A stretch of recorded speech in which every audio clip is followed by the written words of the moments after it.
Okay, so I automatically hit something. I see. Well, I didn't do that. Okay, let me phrase it this way. I don't know why the end stream button got hit, but it did. That explains why it went to the end stream screen, and then because I have my button basically time it out. It goes to the end screen screen, and then waits about a minute, I think, and then kills. So that makes sense. But that means that it accidentally got hit. But I don't know why. You know what? Let's do this. I will lock up my stream buttons temporarily.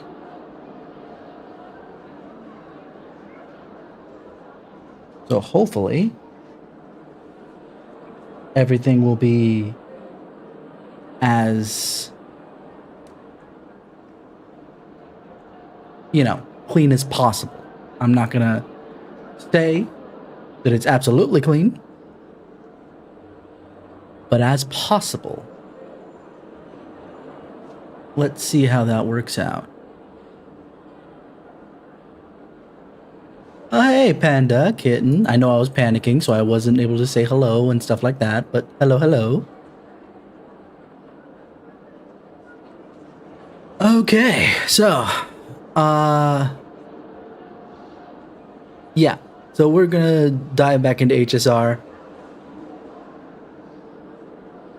I hope that things kind of pick up a little bit. Not to say that nothing happened last time we played. Honestly, it was getting kind of interesting at the end of that.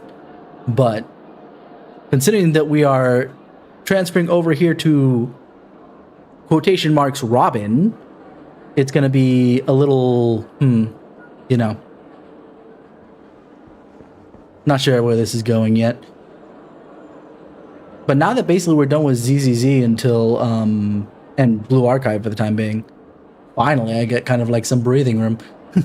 I gotta see what games we can play next week. See, I'm already kind of like disinterested with the way the story's been going so bad. I'm sorry. I know that a lot of y'all really like Honkai and are enjoying, my own reaction to it, but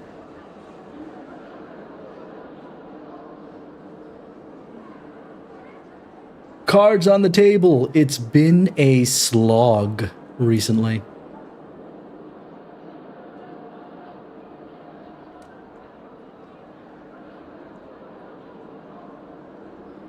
We could go back to Persona 3 Reload.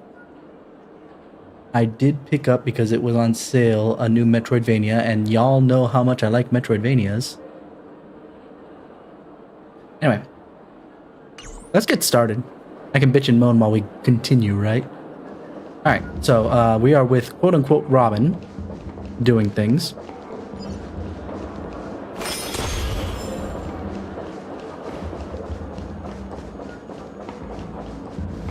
I don't even know what I'm doing with her, other than, being her at the moment.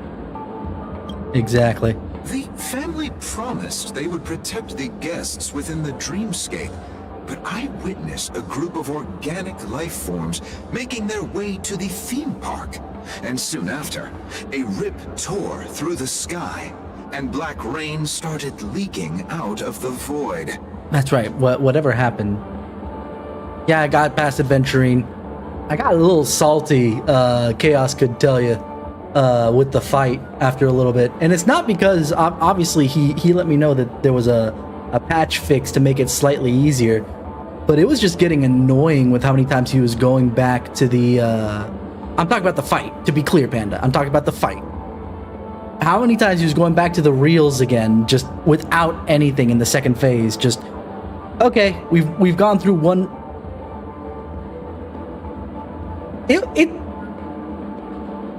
I would probably be even more frustrated because I went in with my usual team, or my more recent usual team. So I had, who was it? It was,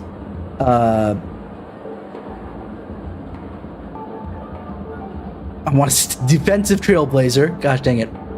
Preservation trailblazer, right?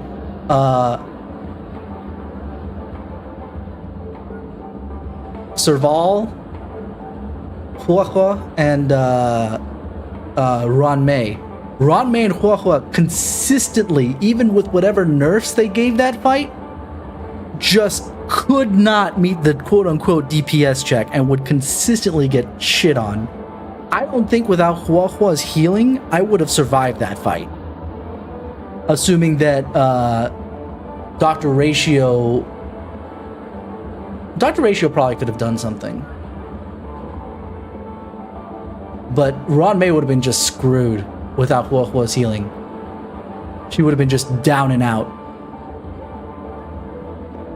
Yeah, I know. It was just so frustrating. And I got that after it got made easier, obviously. I've been playing after all y'all. And I was just like, can you do something else? Because going back to the freaking reels again, even if you made it easy, even if you made it easier, both in the actual mechanics, they kept lowering the number for a bit before resetting again. Like, it got all the way to 4, right? It got all the way to 4, and Huahua and Ranmei still could not meet the DPS check. And it's just like, how are you supposed to do this without... And the only reason that Preservation Trailblazer could do anything is whenever he had his AoE hit ready. If he had to hit it on his own with just one stab of his regular attack, did not work. He would lose out on the DPS check right then and there. So that means you had to come in with like literally all guns blazing, you know? Otherwise, I've never done the farm stuff, but then again, I haven't even gotten to what is considered endgame at the point in time before it moves ahead. The first game I've done that for has been Blue Archive, and then followed by Zenless. So I haven't needed, quotation marks, anything from those farm bosses, I guess. Either way, let me continue, just because if not, as much as I'm complaining about how this is going, like the cutscenes afterwards I think were the most interesting. I was just so tired after that fight that I was kind of like, ugh, okay, here we go. Come on, let's get going. Because I was at the end of the night too, and I was just like, did it save already? Can I stop? No? Oh, okay. And this is such a shame too, because it started off really well. As lost as I was on Herta Space Station, I was thinking about it to myself. I'm sorry, I'm gonna keep on this tangent. My ADD will not let me stop. But Herta Space Station started off very strong. As lost as I was, which is my biggest frustration with Herta Space Station, like no explanation whatsoever, which fine, you know, it's fine that they don't think to explain things because it's obvious to them, but game, give me an opportunity to ask questions because I'm so freaking lost. But it's fine. Other than that, it was actually very interesting. Good, real stab to get you going. Belobog was amazing. My only issue with Belobog is my issue with it is technically held across the entire game in the fact that I can't use the characters that are involved in the fight, you know, until more recently. More recently, now I can have a couple of the characters that are involved there. But other than that, Belobog was beautiful. I love that shit. The only other bother with Belobog is a personal bother, just because I was a huge Star Trek fan, and they're talking to non-spacefaring people saying, yeah, we're from space. What about the Prime Directive, you asshole? Stop it! But obviously that's whatever. That's not neither here nor there. They don't follow that shit, and that's fine. Then the Loi Fu, I think starts a little weaker, but then it ramps up pretty good. But so far, Penacony's been just, at least since Firefly's initial death, has dragged so hard. Everything up until that point, I was invested. To to be fair, I was invested afterwards too because I wanted to figure out some things, but then they just dragged their heels so hard, and I'm just like, can we get to the point? Anyway, sorry. I wanted to rant. My ADD would not allow me not to say something for a second. But I'm hoping that either it picks up towards the tail end of this, it gets a little bit more interesting, and even if it doesn't, that I will be prepared for the next section, which hopefully will be a little bit better. The family needs to provide a reasonable explanation, or I'll take my loved ones and return to reality. I thought the dreamscape was supposed to be a paradise. If it's not, then there's no point staying here. It appears the good sir has seen many great events. And it's true that an uninvited guest has unexpectedly entered the dreamscape. However, their target is not the ordinary I love the fact that they still put question mark, yet it's already been revealed to us that this is The family Sparkle. will certainly ensure that the safety of the guests is of the highest importance.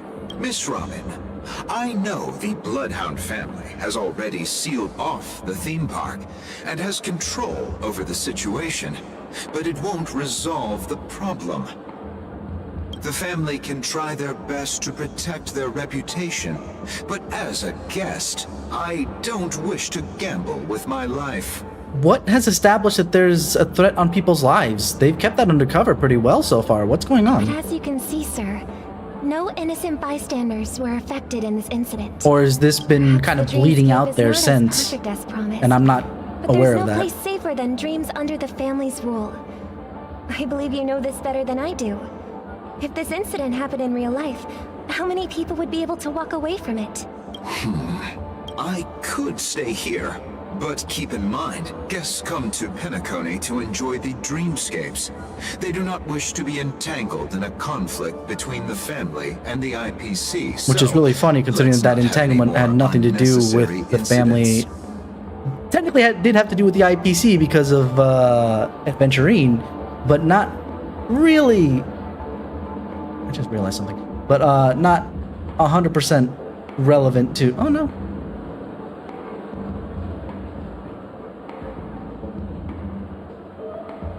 Oh, so that was actually useless. I just see me kind of. Let's tone that down a little bit, shall we? I think that'll work. Y'all can hear me just fine, right? Of course. With the Charmony Festival about to commence, we will spare no effort in our preparations. Rest assured. To express our apologies, the family has arranged this gift for the guests. And again, because I was ranting so much, I will reiterate that between obviously the two Hoyo games I've played, this and ZZZ, this game does Talking Heads better just because it has at least more dynamic, more interesting camera angles for this stuff. You've had quite a bit to drink. Just putting it out there. Hello. I will defend what, May I ask what happened to I you? bend both ways. It's fine. I will defend what is better in one versus another, even if I'm enjoying myself more in one versus the other. Nothing to be worried about. There's been a small rehearsal mishap at Clock Studios theme park. Please stay Rehearsal calm. mishap? Is that the explanation they're giving right now? Are you a fool? You don't even recognize Miss Robin? Who do you think you're talking to? I'm sorry. I've just been transferred to the Bloodhound family, and I'm still not too used to working on the streets. I didn't realize it was you. I'm so sorry. Transfer to the... Wow. You want to know what? In hindsight, this is super mafia coded, the family. Like, it should have been obvious from the start, considering how much, they've got like an iron grip here, but by the same token, it was just like, well, they're just kind of in control. That doesn't really mean anything. They could go one way or the other with it. But, wow. Hey, don't sweat it. You guys have a tough job. I know how it is. How's the situation looking? Oh, we've sealed off the theme park. Most guests are used to bizarre phenomena in the dreamscape, and so far, no threats have been detected. We can expect order to be restored soon.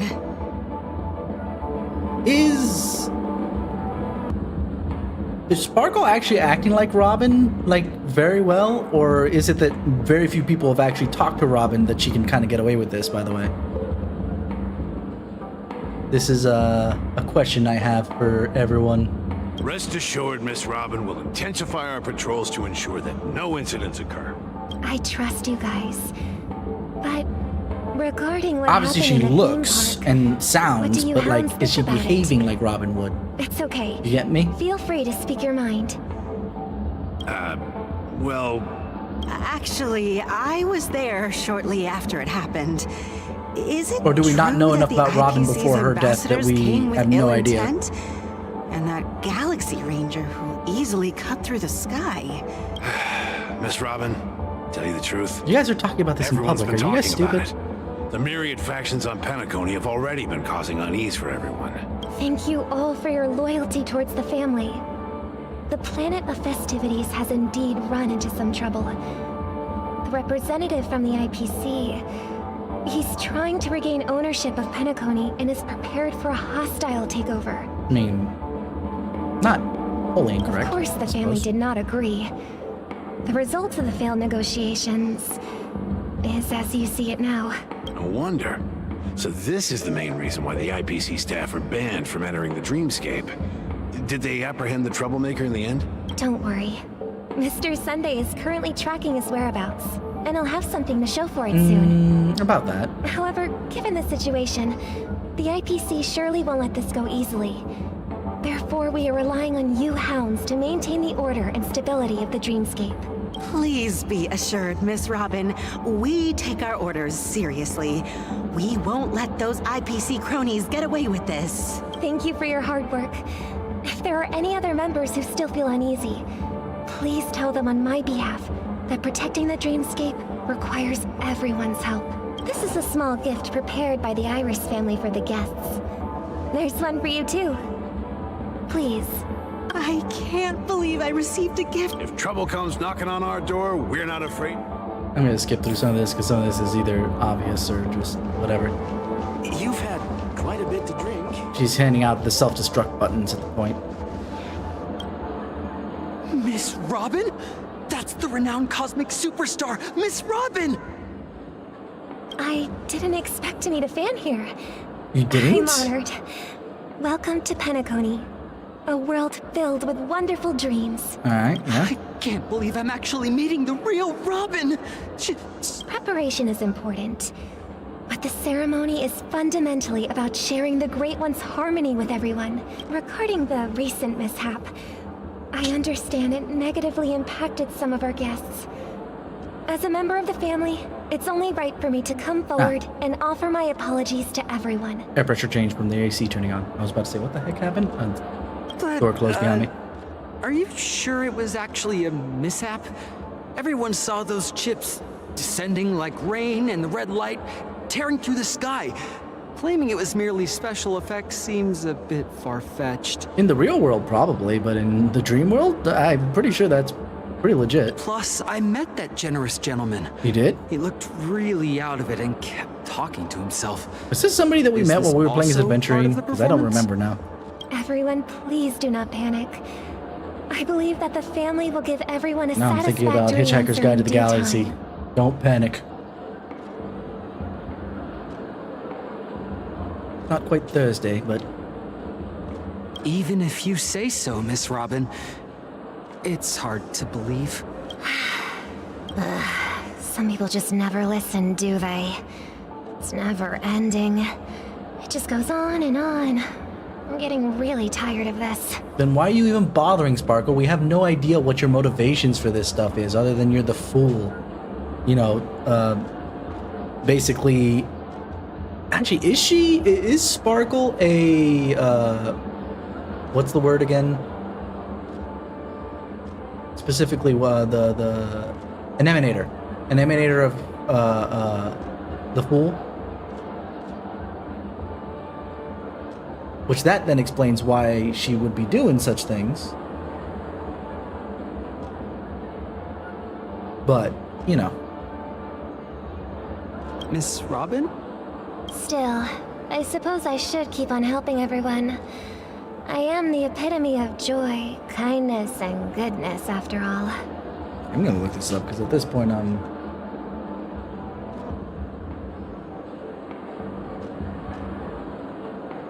What is Sparkle other than being a fool?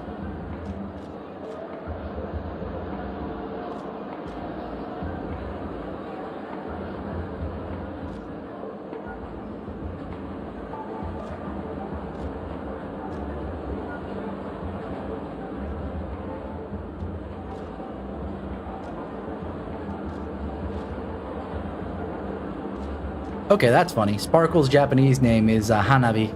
Fireworks, essentially. Anyway, not in...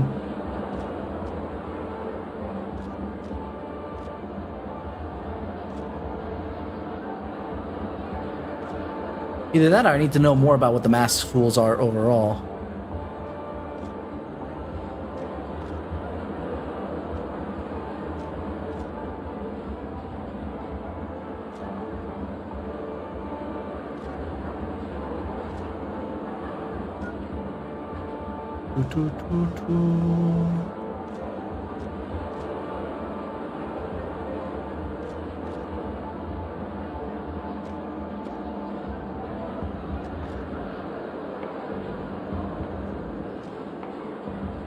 I know I could draw on Sparkle if I paid in, but I'm not gonna right now.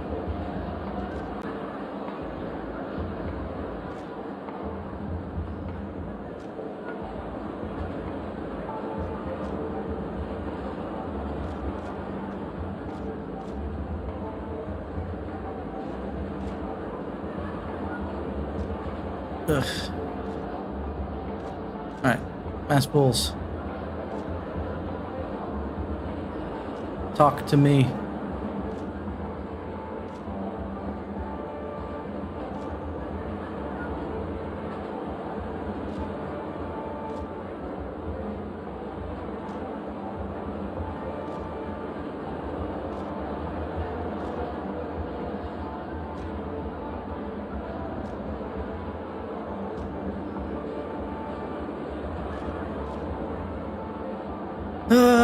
There's no information about anything, which makes sense, I suppose. They're supposed to be mysterious, but it's just like, but why do they care to do this stuff other than they follow a high, I suppose, but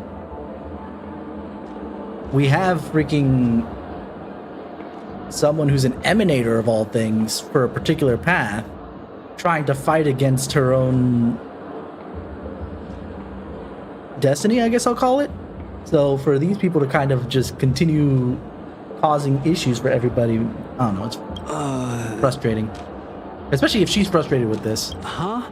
At the moment. What was I just... Here, take this, little guest. This gift has been specially prepared for you by the family. Make sure to take good care of it until the opening of the Charmony Festival. Then, when the show reaches its climax, press the button together with the others around you. You never know. Something very exciting might happen.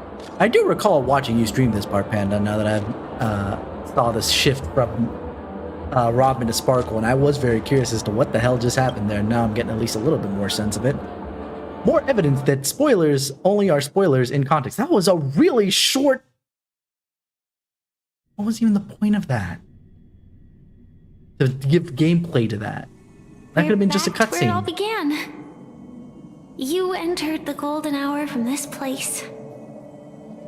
And it is also from here where you will enter the true Penacony. It is a pleasure to journey alongside you once more. Okay, are we gonna get any more answers on what the heck you are right now? But it's time I laid bare the entire truth before you. Please? As you might have heard, I also go by another name. Stellaron Hunter, Sam. Okay, so you're part of the Stellaron Hunters. Okay.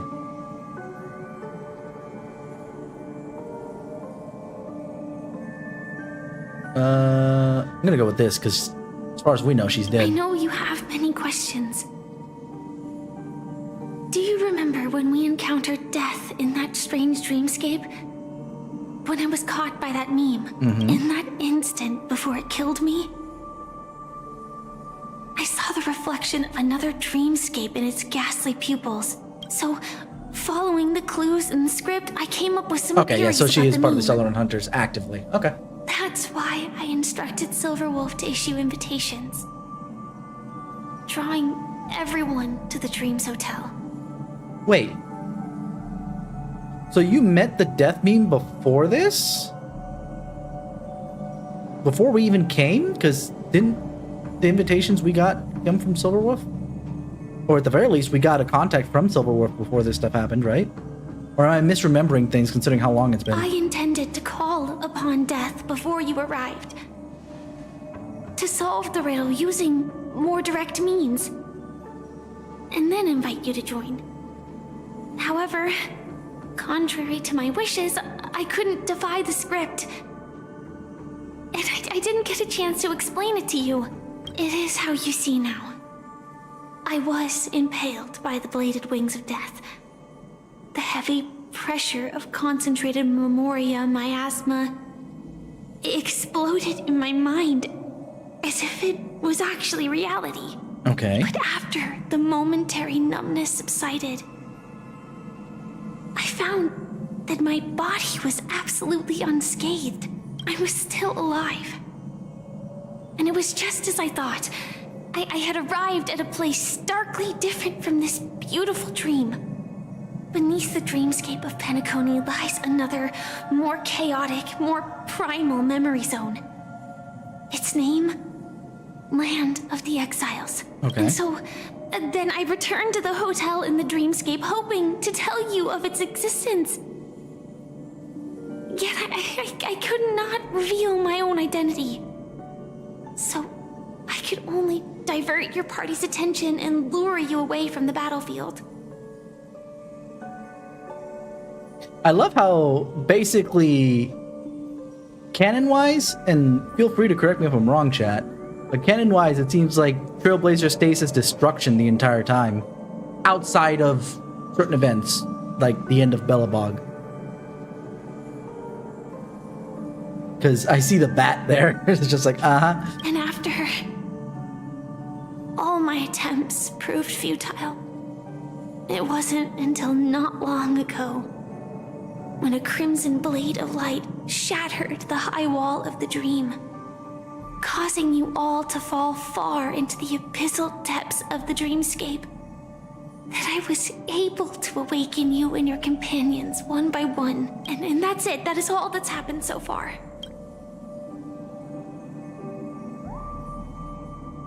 I'm still... Oh, right, because death is basically just another set of the dreamscape, right? I'm just trying to keep up. Hold on. So, as we've established with adventuring, death is not actual death. It is just another layer of the dreamscape. In technicality, a layer that is usually inaccessible to most people. And with that,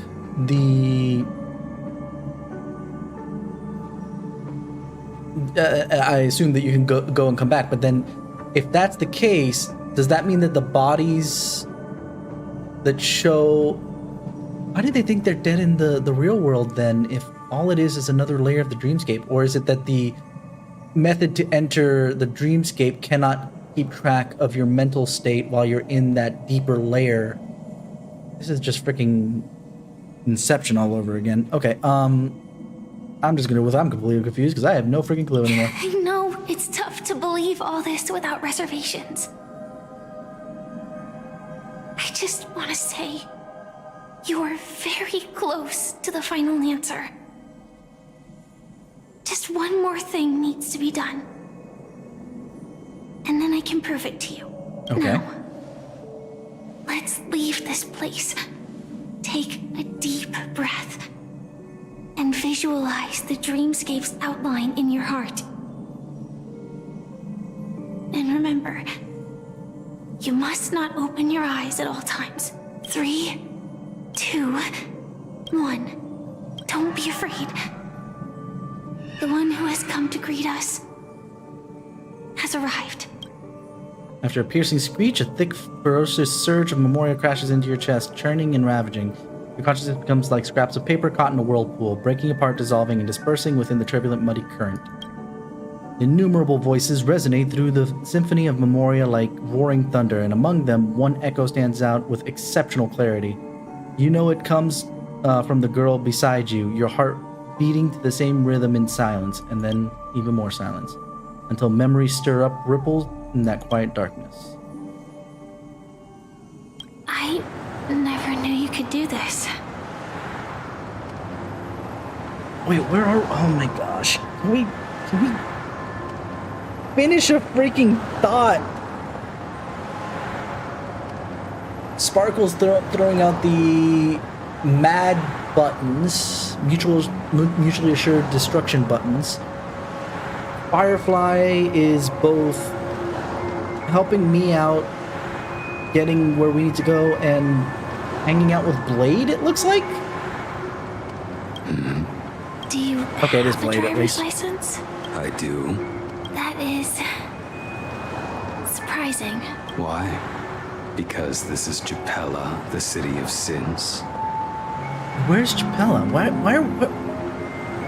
I'm sorry. No, it's nothing. I'm just thinking that you haven't slept in 20 system hours. Are you sure you're okay? I'm fine. I'll survive. I'm not so sure about that. Slow down a bit. Infiltration is over. Feel free to activate Sam anytime you like. There's still some time before the next part of the script unfolds. Let me stay a little longer in this body. So I completely misread that when I saw Panda play through it, just because I had thought at the very least that there was multiple people faking multiple people, because I saw obviously Robin become Sparkle, and then she mentioned obviously let me stay in this body. So I thought there was a lot of possession going on.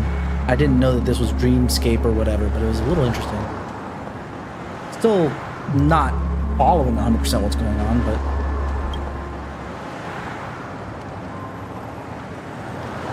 Such a long tunnel.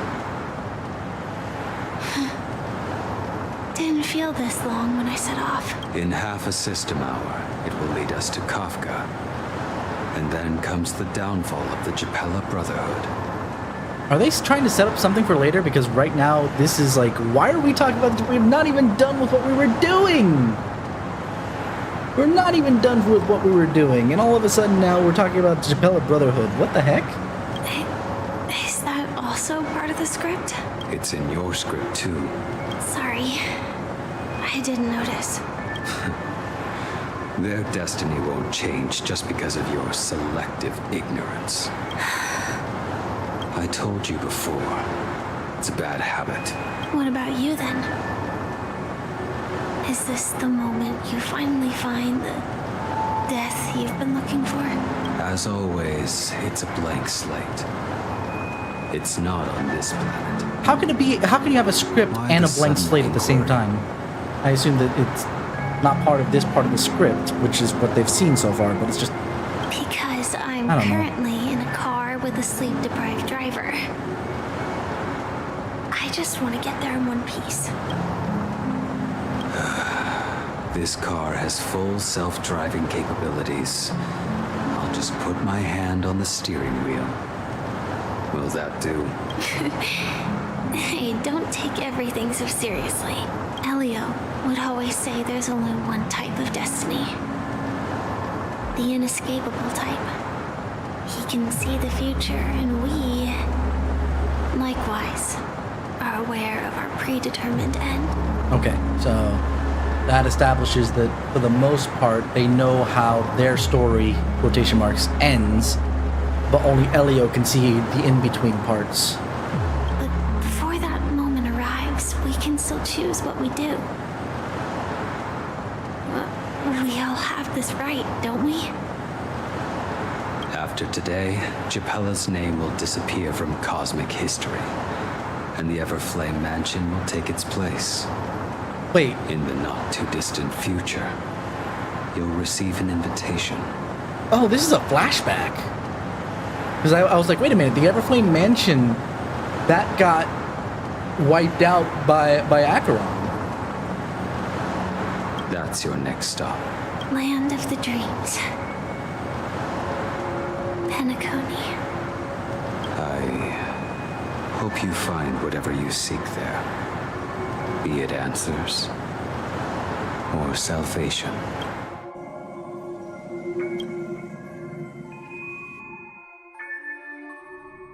How much do, for lack of a better term, because I'm forgetting their actual names. Glad to see you're safe and sound.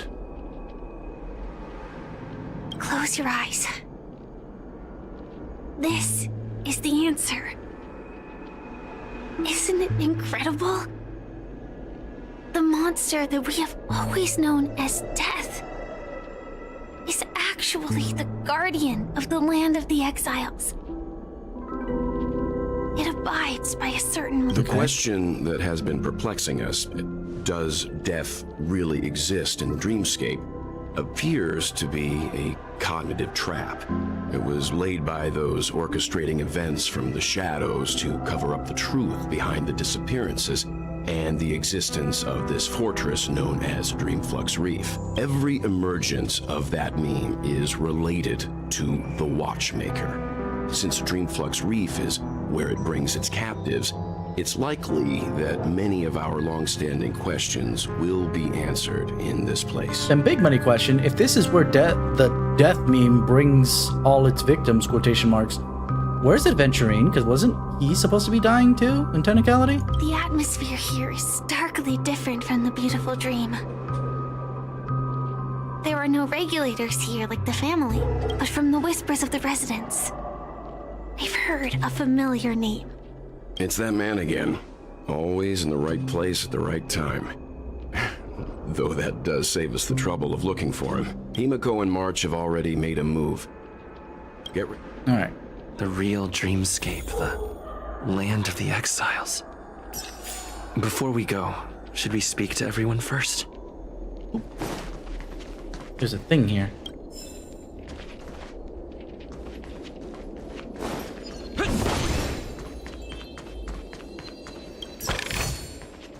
Alrighty. But yeah, I'm more than a little lost right now.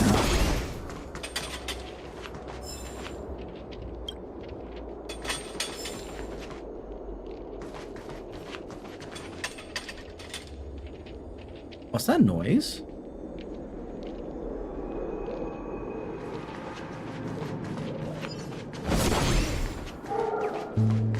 You're up someone's nose, buddy. Naughty bird, of course.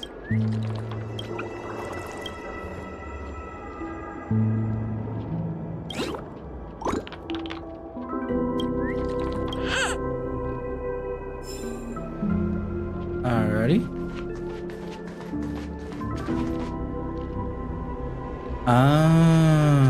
Okay. But I thought death would be death would be death would be death. Insofar as what's going on here, you know? But I guess not, huh?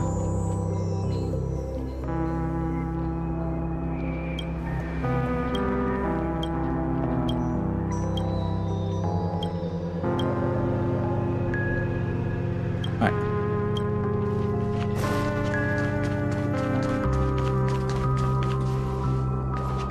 Alrighty.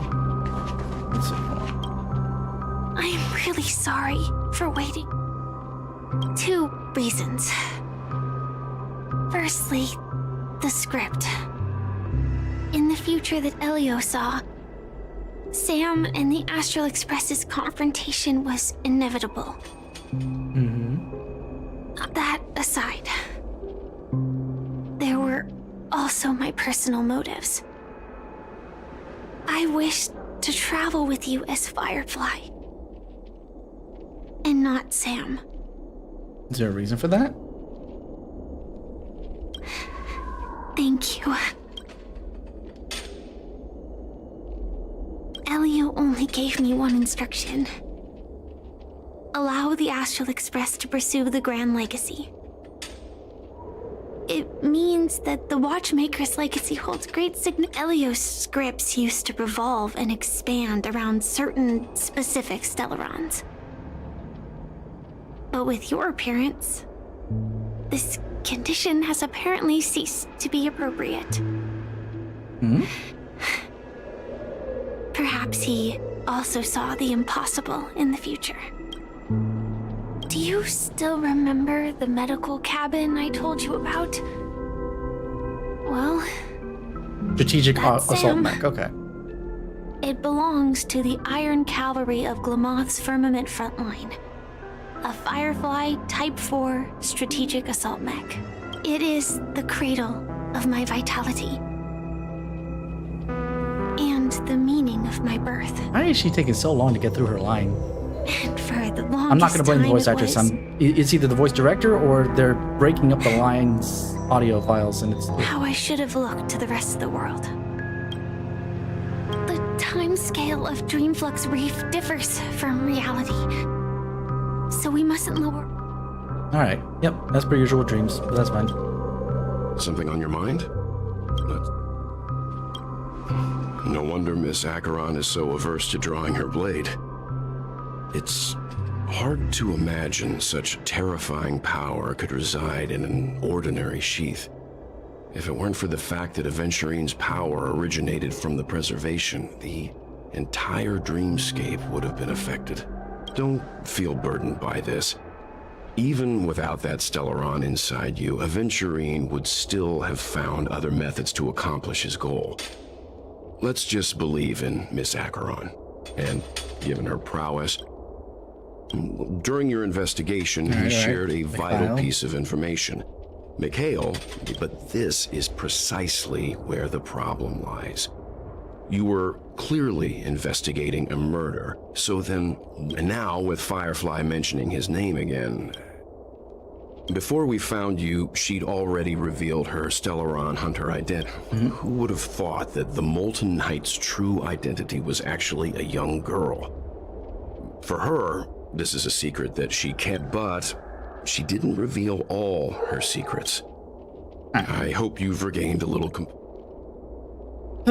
Just trying to catch up at this point, jeez. I almost want to push forward very hard, but by the same token... Welcome to heaven.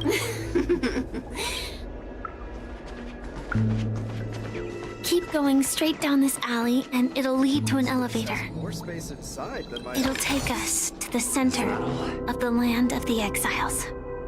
Got a dude in there.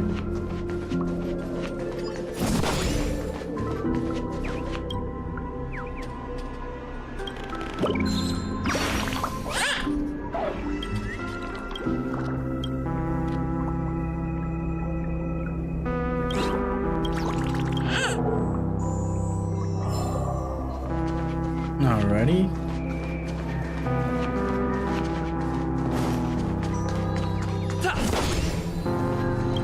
There's either not much this section, good. considering how many treasure chests I've come across, or...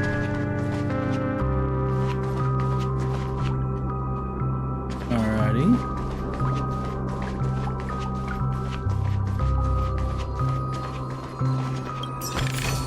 I have too many treasure chests.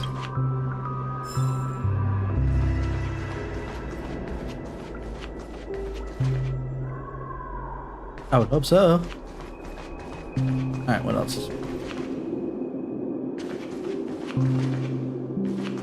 What a huge clock key. Oh. Looks like the watchmaker also left his mark on Dreamflux Reef.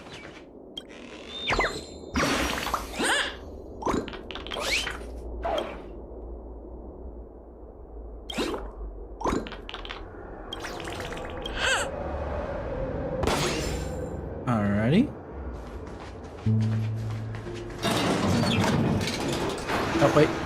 Things to collect.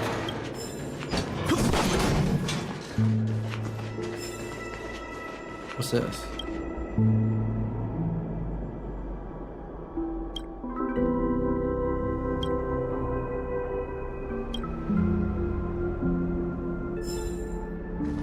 The essence of philosophy.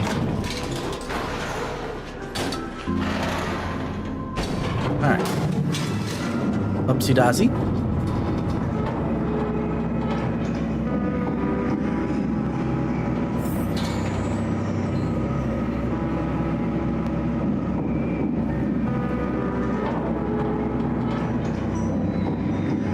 Wait, there was something I could have investigated. What?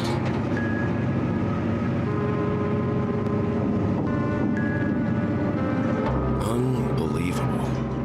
To think there's a settlement of this size within the dreamscape. And all beyond the family's reach. Stop playing games, Caleb. The atmosphere in this fortress is pretty different from that in the beautiful dream. When I first saw Feels it, almost Blade Runner-y if I had to I give was it in awe, a too. kind of tone. the sky here, it's like a reflection of the 12 dreamscapes. What's even more bizarre is that this place is also separated into trade and residential areas. The layout may be simple, but the facilities are very comprehensive. It seems that there are quite a number of people living here. Though both dreamscapes have distinct styles, the architectural designs are quite similar. Works of the same hand, perhaps. Hard not to speculate on the connection, but there's no point in overthinking things. Take a right turn at the end of this road and you'll reach the trade district. There are more... Not coming. The Astral Express likely needs room for some internal deliberation. Sure. Let's reconnect later. Letting her go was the right decision. Further observations are needed before I see we Clocky decide over there, whether by the to way. trust her. But first, Also, there's Misha. someone I need to talk to. Let's go. Yep, I saw him He's right away. right over there. The Reverie Hotel's bellboy. How did he end up here? Probably because he's And got right Clocky after on his Miss side. Acheron severed the beautiful dream. We'd better check, just to be sure. And it's perfect for me, and perfectly legal for me to stay in. He's over there, but I want to see... 'cause I hear a treasure chest.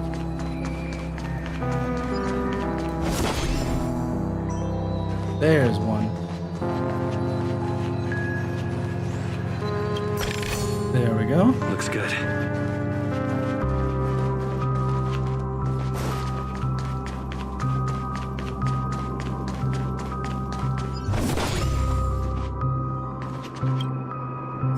Alrighty.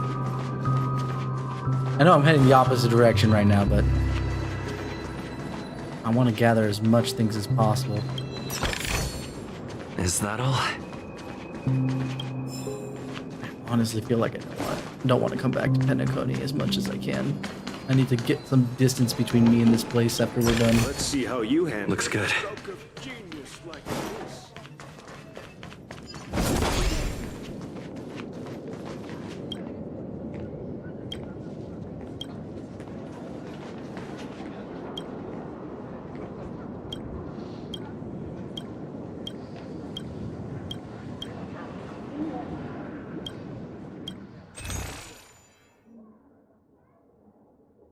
The heck are these things?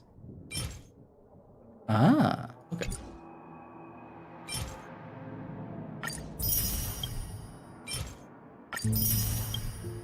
I want the music. When I saw it was a music store, I was kind of like, mine. I'm gonna get really far off at this point. Okay, let's go talk to Misha.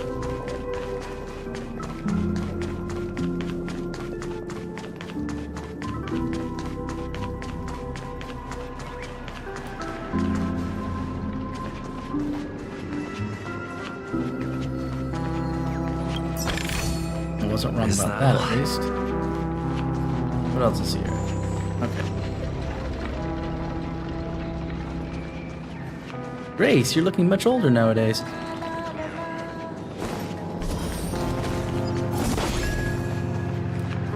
Let me pull this one.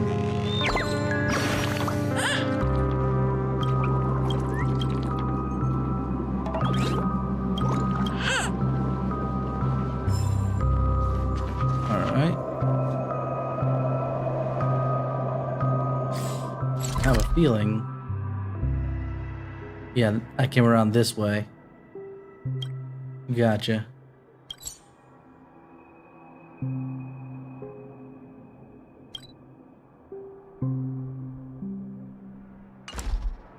Oh, not important.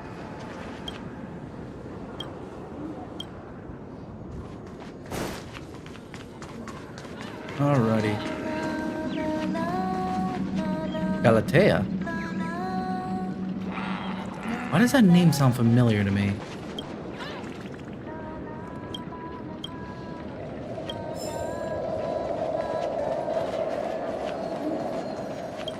Galatea.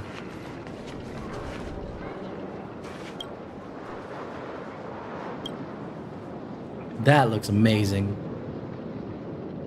That looks absolutely amazing.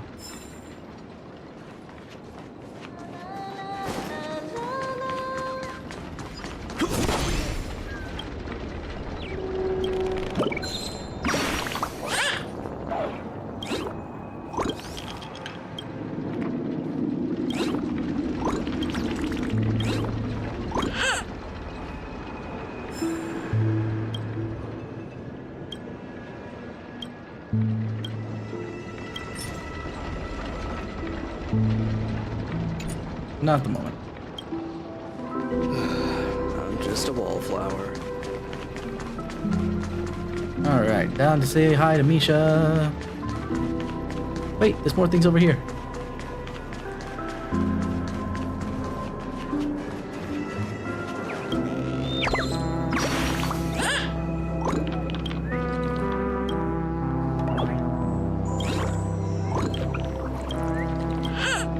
Okay.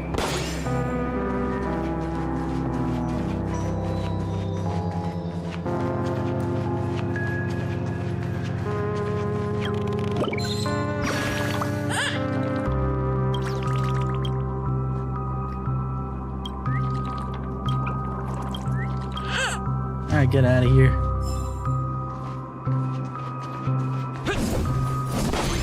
Alrighty.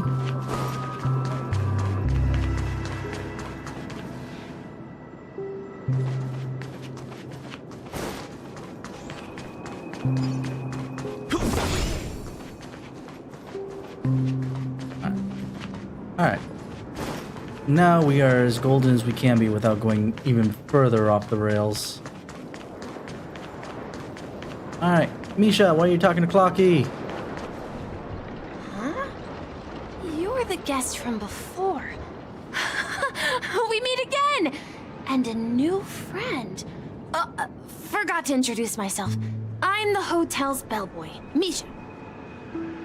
Hello, That Misha. got cut off I'm real Welt. quick. We met in a dream. Oh. And who might this be? Wait, well, you can see Clocky? Tick-tock! Old friend and new friend! Let's high five!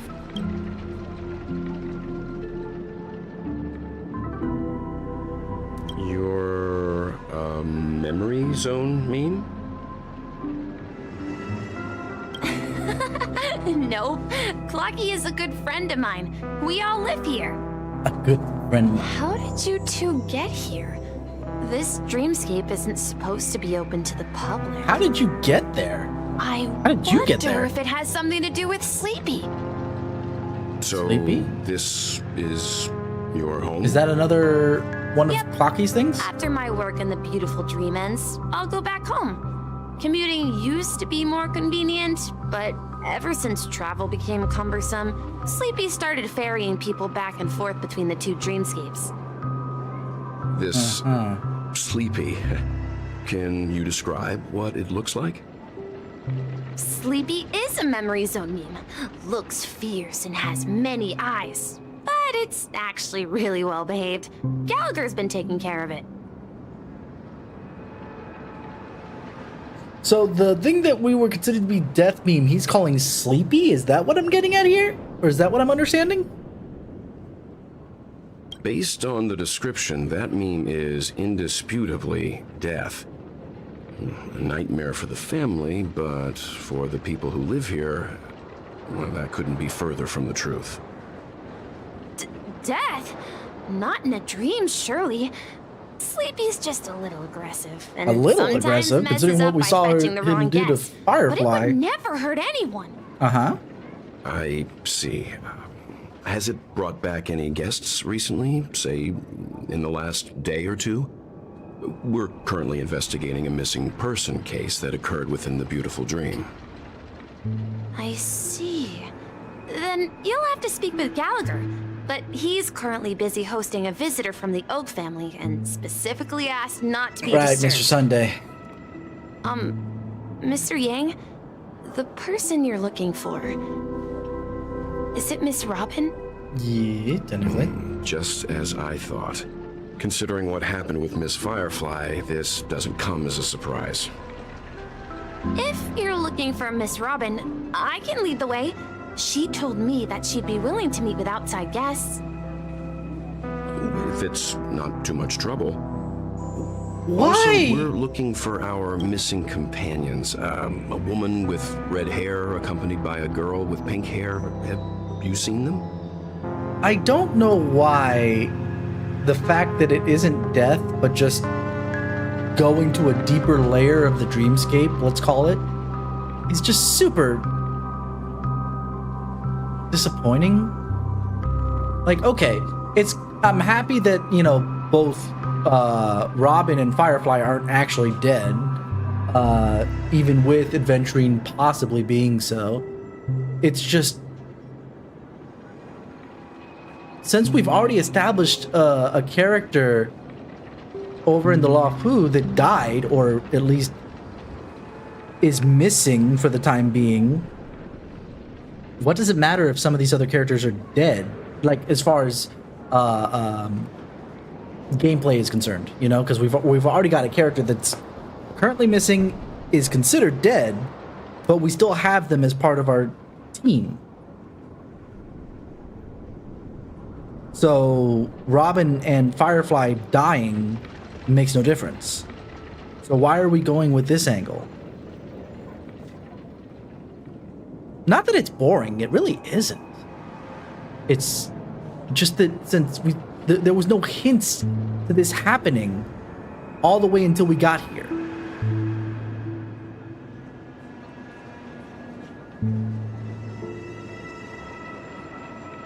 Not even in the side missions that we'd been doing, where we were acting as Acheron with Welt or as Adventurine.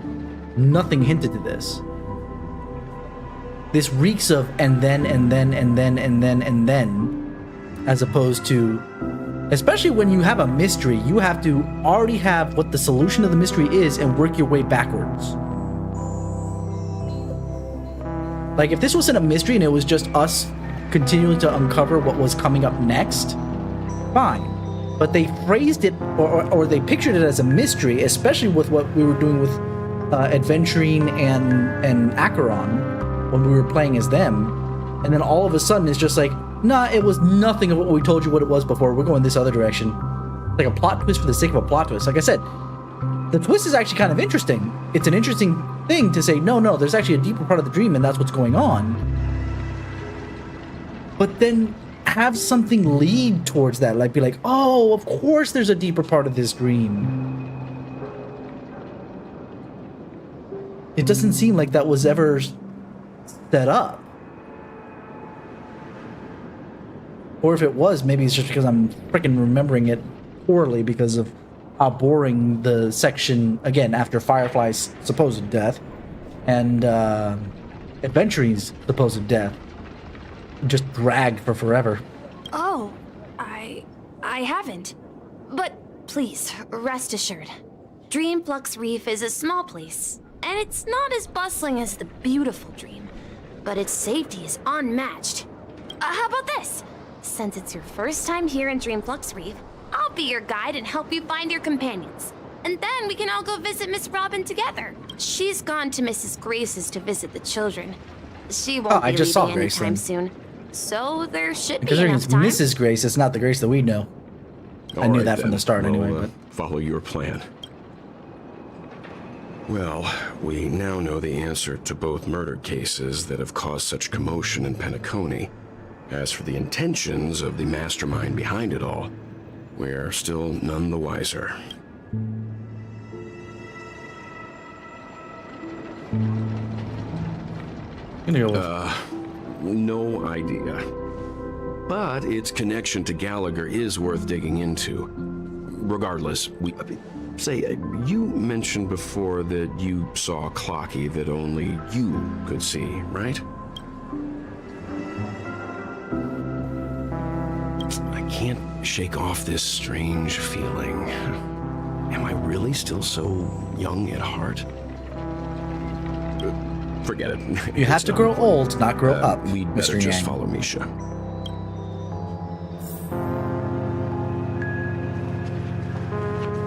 So either in Dreamscape Reef, he's actually visible to more people, or he's Mr. Yang is actually Everyone, look! pretty young. From here, you can see the most spectacular I already saw view it. of Let's move Dreambox on. Reef. A black hole? No. Oh, so Mr. Yang is also versed in Memoria dynamics. I was just trying to figure out how to explain this huge hole to everyone. I bet you guys have a lot in common with Miss Kami. K? You would pronounce that K? Kami. Like, I thought it was gonna be Kaimi. Although, if I was gonna go with Kai, I suppose it should have been Kaime. And that actually sounds cooler, if I'm being honest, than Kami. But whatever. I'm being picky for stupid reasons at this point. Look! There she is! Hold on. Before we go there... Oh, we're meeting Kami. Let me look up Galatea, because again, that name sounds so gosh darn familiar, and I need to know. Galatea. Mythology. Yes, I knew it. I knew it had to be a mythological thing. It sounded Greek to me. Galatea. Oh! That's right. She's Pygmalion in Galatea. So, for those who aren't aware, Pygmalion was a... Oh. Or, okay, let me phrase it this way. Galatea is what I recognize from a particular myth of Pygmalion, where basically he is a sculptor who fell in love with a statue that he made and was... and Aphrodite basically came down and said, okay, you like your statue so much, why don't you marry it? And brought it to life for him. Because, you know... what's his face? Or actually, no, what's her face? Aphrodite ships people like that consistently. So that makes sense why I would know Galatea by name, or that it sounds familiar enough.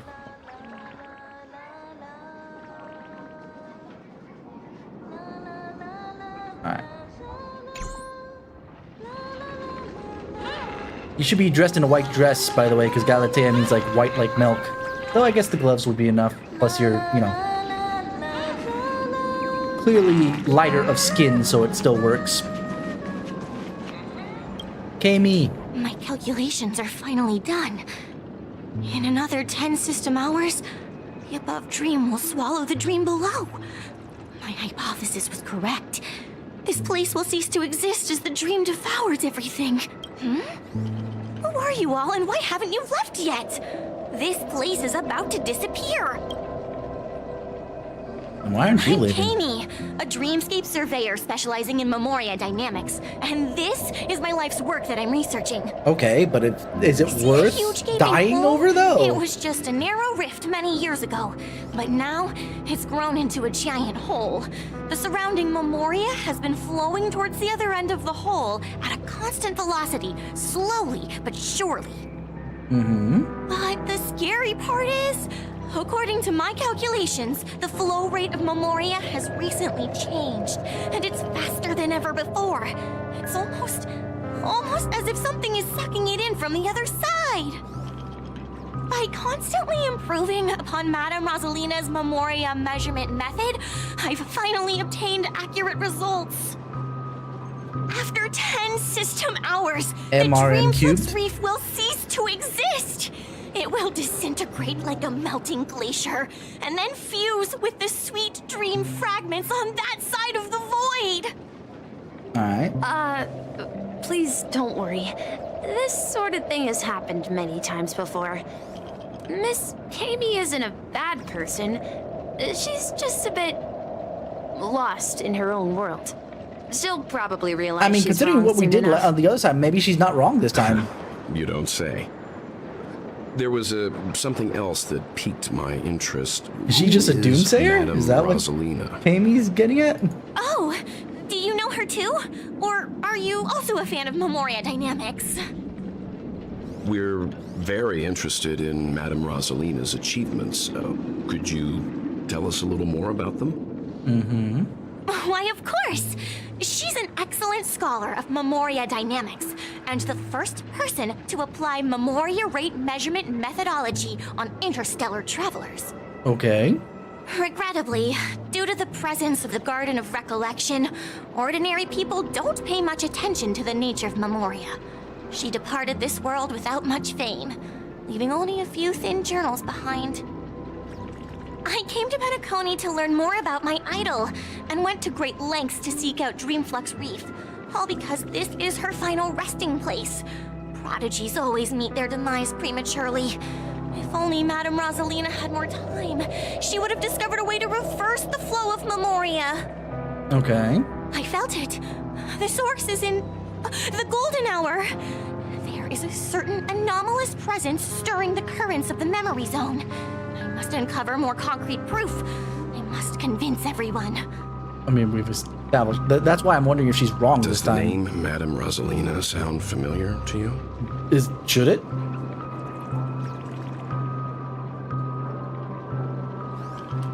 I'm gonna go with Before we who? came to Penacony, the conductor had given us a list of nameless to look into.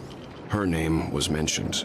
It seems like she did a great deal of research and calculations. That was so in long ago. Dreamflux Like, Reef even if I played straight, it would have been how many before hours ago at this point, abruptly right? passing away. Miss Kami regularly mentions her. I hear Madame Rosalina passed away during the prison war. She could see the Penacony of today. Its people building homes in the memory zone. I bet she'd be really happy. Perhaps. Our destination is the commercial district. That's where the largest crowds gather in Dreamflux Reef. We might be able to find the others there. There's a certain pink-haired... Let me go! Please, come to your senses. I'm begging you. Ghost! There's a ghost! Don't come near me! Who's a ghost Oh now? my. I'm human and so are you. Can you get a grip? He's not human, though. There you are. He's I've been Pepeshi. waiting for you two. Quickly, come help. I bumped into a member of the family on the way here. He was so scared and I just wanted to calm him down. Let me go! Let me go! I've only done good in my life. Why can't I rest in peace after death? Well, this is how it turned out.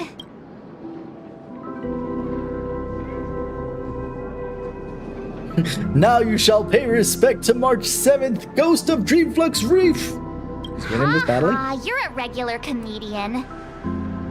He In thinks both he's cases. dead. Although, when I first fell in, I also thought the same. Yep, makes Dear sense. guest, this is not the afterlife. This is Dreamflux Reef. That's right. Did you hear that? Repeat after me. Dream Flux Reef. I don't think he cares. You're talking to someone invisible. If I'm not dead, what am I?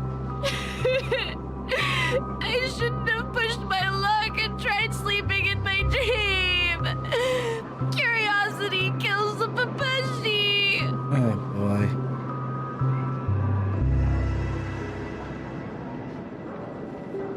Invisible who? Stop asking! You'll alert the monsters. All the dead are right here. All of them. You're not talking about the memory zone meme, are you? Don't say that name! It's all your fault. They're coming! Uh-huh. Oh. Are we actually fighting somebody?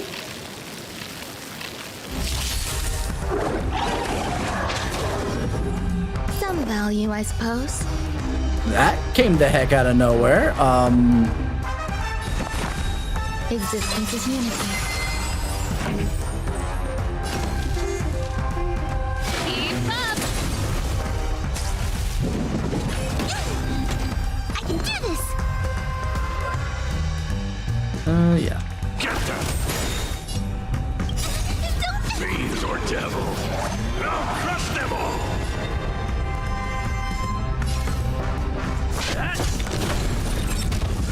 Grace and elegance. Turn it up! That was easy.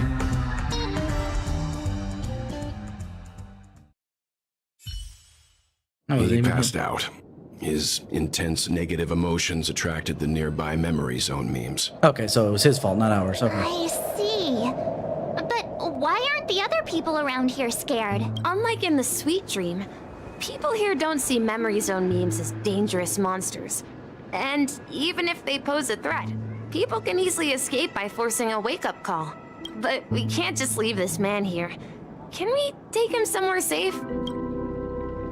We can ask Jessie for help. I've gotten to know many locals while waiting for you guys.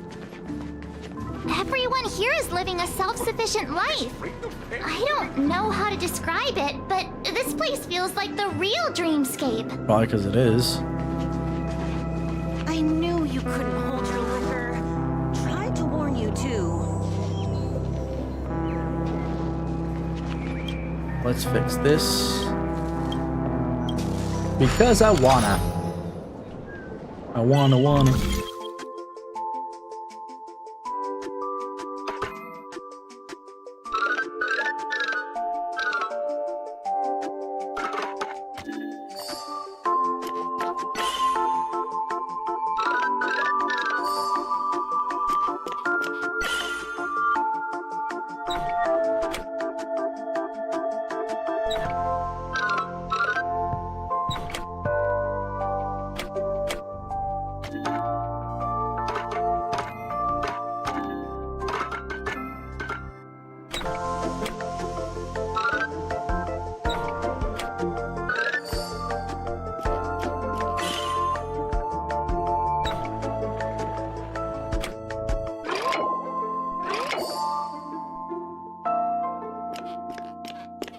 That was actually one of the more difficult ones more recently. That's not half bad.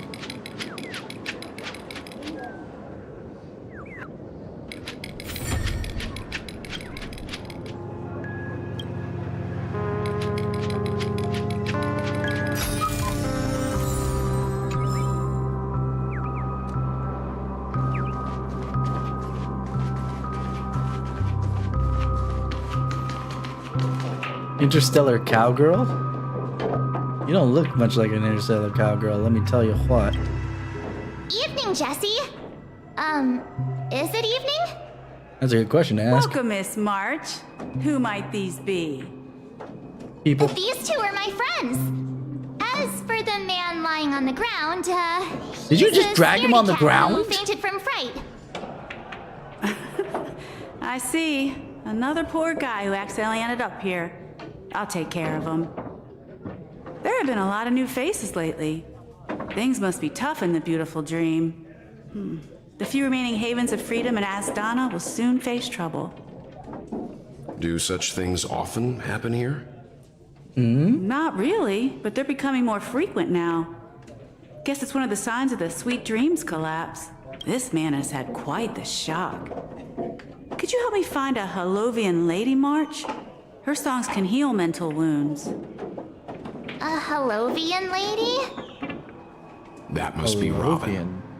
She's also here in Dreamflux Reef. Huh? Robin? But Oh, I thought she... Halo. Gotcha. Right. My If brain just Firefly is here shut safe down and for a second. sound, then it means Robin must be okay too.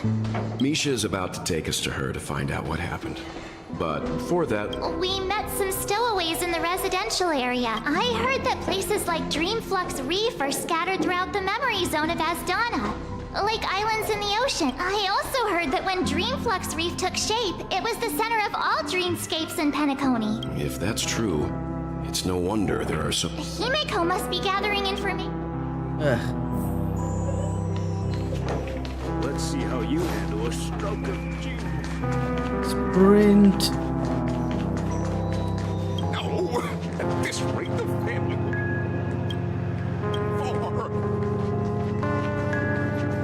There's Himeko over there. Hold on a second. Only because it's on my way.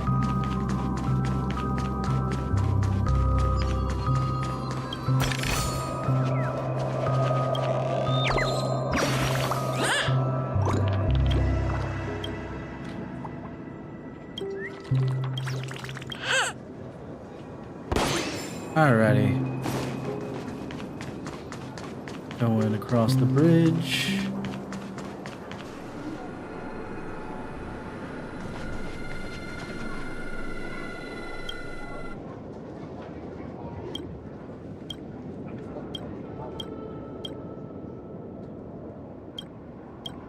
Show me the toys.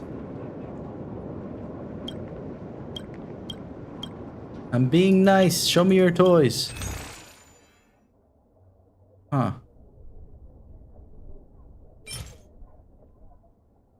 Alright. Not really worth.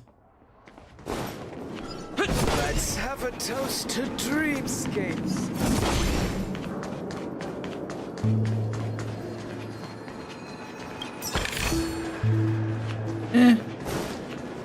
I haven't been using those items all that often just because it hasn't really been necessary.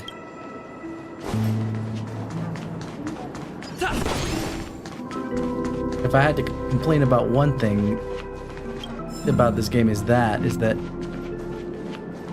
it does not introduce the idea of item usage very well.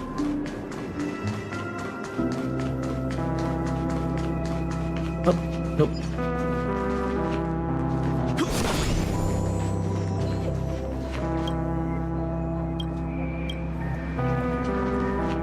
So that's how it is.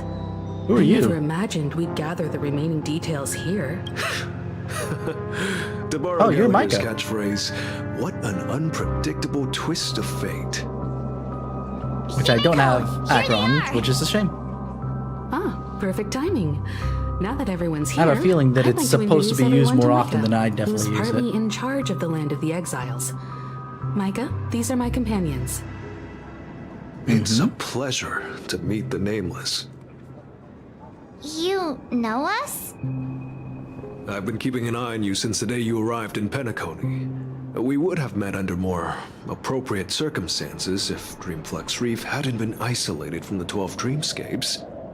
But... Please, allow me to formally introduce myself. I'm Micah, the Gravekeeper of Dreamflux Reef. Gravekeeper? Life in Dreamflux Reef is pretty liberating. Everyone here mostly keeps to themselves, without meddling in others' affairs. My daily task involves cleaning a few tombstones. Tombstones? You're too modest, Micah. When lost dream chasers stumble upon this place, you're the one who takes care of them, guiding them back to the Dream sweet chasers. or showing them how to survive the wild dream chaos. So, guardian of sorts. Were you talking to me, Mr. Yang?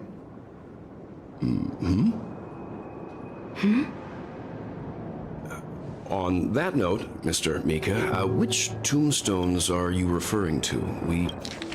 Hold on.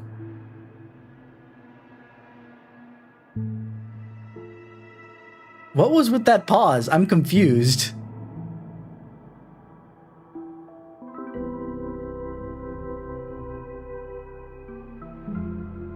Huh? We didn't come across any graveyard when we arrived. They're actually just symbolic stones. But since you're curious, Mr. Yang, I'll take you there. My biggest question is why were they I have a feeling you confused? might find- but before that, you have an important guest. I assume it's Robin. Guest? Who could it be? This way, please. The roads here in Dreamflux Reef are a bit run down, so watch your step.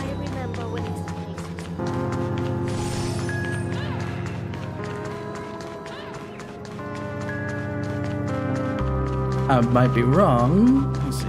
Peek. Nope, that is Robin. The real Robin. There she is. It really is her! Miss Robin! Nope, don't want anything to do with her right now. We're going this way.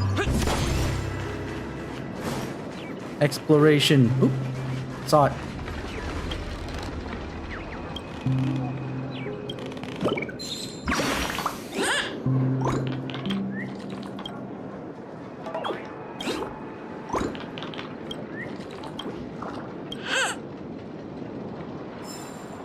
Alrighty. Are you really leaving?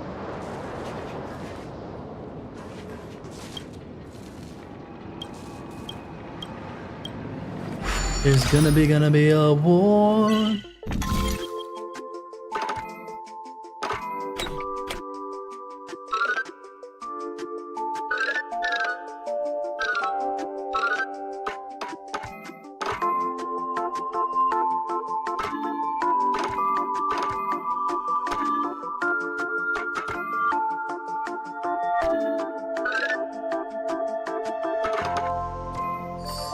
There we go.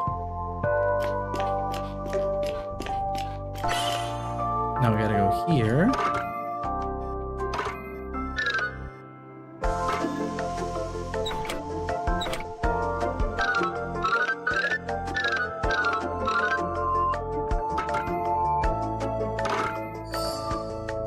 There we go. Nice and straightforward.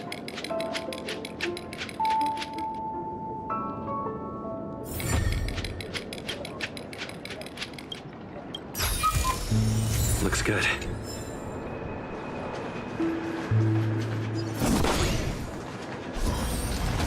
Yeah, I saw the space anchor down here, so I was kind of like, let me go grab that first.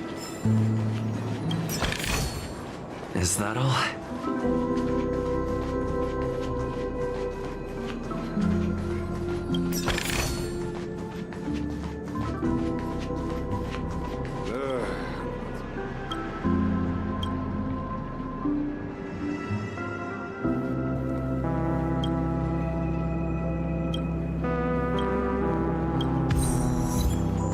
So basically, another set of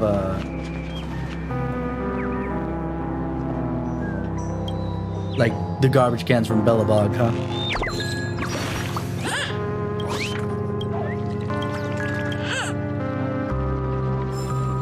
All right. Everyone sang so wonderfully. It's not often that I tried this music style, but I've gained some valuable insights from it. Mm-hmm. Oh, I can't thank you enough, Robin. Well, these kids have made incredible progress in only a few days. I wonder why. It was nothing, Grace. I merely taught them how to sing. It was you who brought hope into their lives. Life must be quite difficult for them in reality, I imagine. That's right.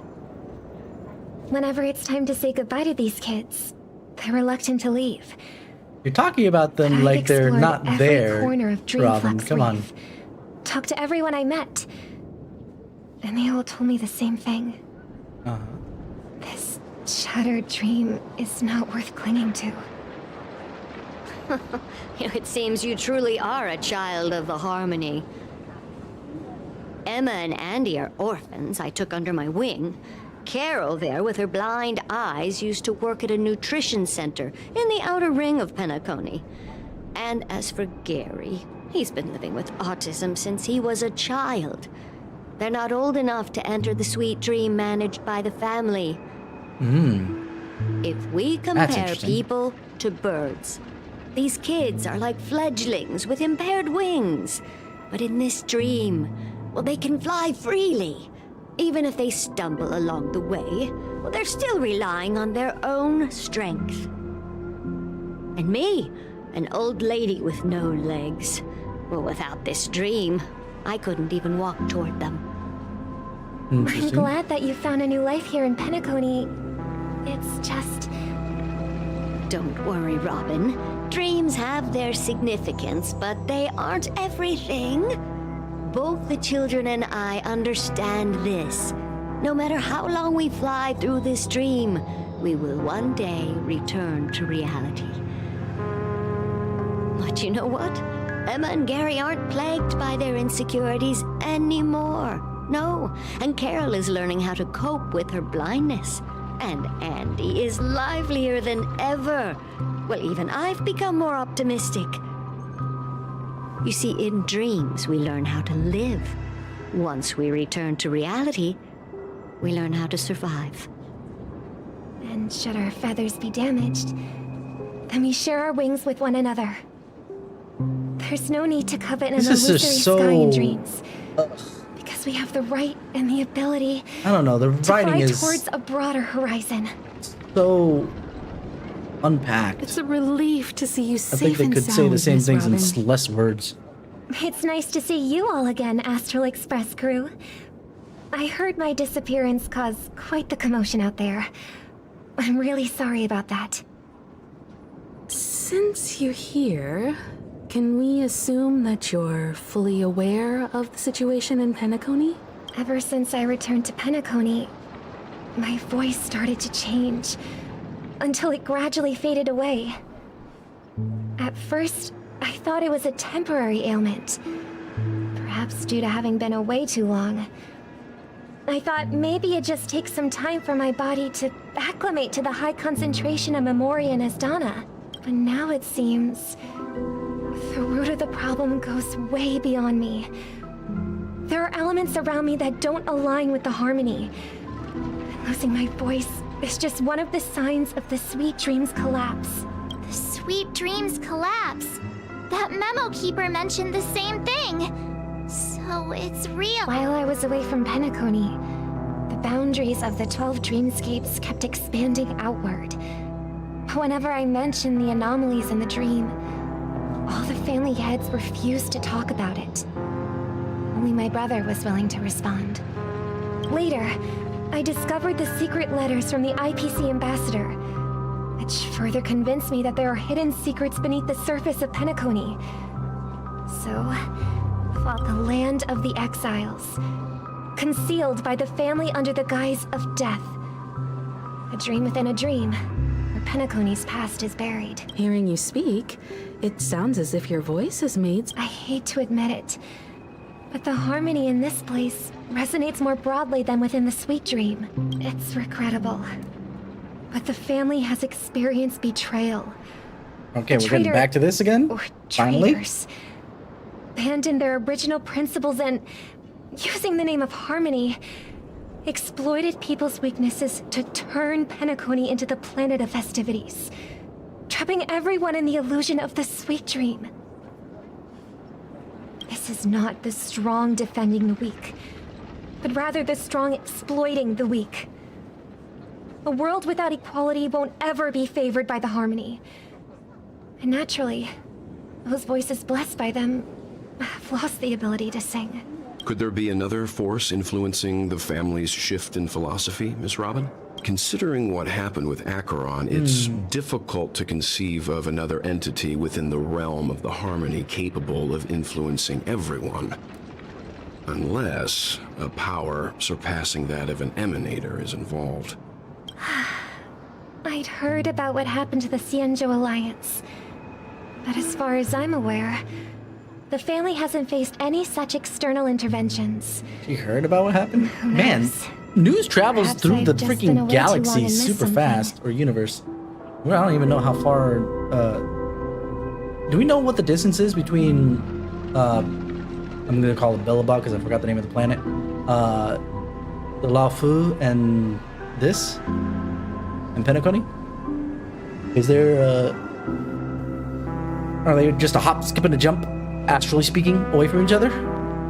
Regardless, I cannot accept my home is moving towards the very opposite of what the harmony represents, while still claiming to uphold it. I must uncover the reason why Mikhail cut ties with the family, and who exactly it was who betrayed us all. Do you remember our arrangement, Mr. Micah? Well, here's my answer. I've decided to forgo my role and never step foot on the Charmony Festival stage again. Someone's gonna step foot on your behalf, just saying. Look here, brother. A little bird. Looks like a fledgling Charmony dove, but Charmony doves don't live here. So how did this little bird get here? Maybe its parents abandoned it? It looks weak and frail. Why don't we find something soft and make a nest for it? This place is too dangerous for a fledgling. Let's take it with us. We can put it on the wooden shelf in front of your window. Something's occurring to me. The way this is written, like I said, it feels very unpacked. I wonder if whoever wrote Penacony's story is used to writing novels and not for games. Because all the flashbacks interspersed and the unpacked way of people speaking sounds very novel-like, now that I'm thinking about it. I wonder if I read the Penacony arc as a novel, I would like it better. Okay. I wonder. A bird like that must have a beautiful singing voice. But I'll ask the a cage? Let's see. What is it that has captured the attention of the two best interpreters of the Great One? Oh, poor little I do. Why? Even if it's small and not fully feathered and can't sing, birds belong to the sky. That's quite the romantic idea. And what about you? A young I think she's right. But if we leave it out in... Ah, I see. It seems our little As you probably know, Charmony doves can fly through the air. When they fly really high, the friction caused by the flapping of their... We've seen this spectacle so many times that we think it's just something they can naturally do. But that's not the truth. Their ancestors were too weak to survive on the ground. So after countless attempts by many generations, one of them finally figured out how to fly. So, you mean birds aren't... Well, that's an idealistic way of... I think people believe birds are meant to fly because they've never... That's an interesting perspective. For now, Well said, kids. It seems each of you has found your own answer. Your insights are truly... We will take good care of it. Yeah, but Miss... And what might that be? What if this little... I mean, if there are fledglings, and should we let them go back to the sky? Talking in your sleep, Birdie? You look a little unsteady. It was a transfer of... I'm still alive? Yeah. Happy about that. Where is Robin? Tell me. Now. I knew that was going to be the first thing you'd ask. Don't worry, your sister is here, safe and sound. She's probably walking around the streets now. If I were you, I'd be more worried about myself. After all, right in front of you is the guy who just stabbed you in the chest with a dagger. You did? I thought you just summoned what? Sleepy. What? If you wanted to kill me, you wouldn't give me the chance to speak.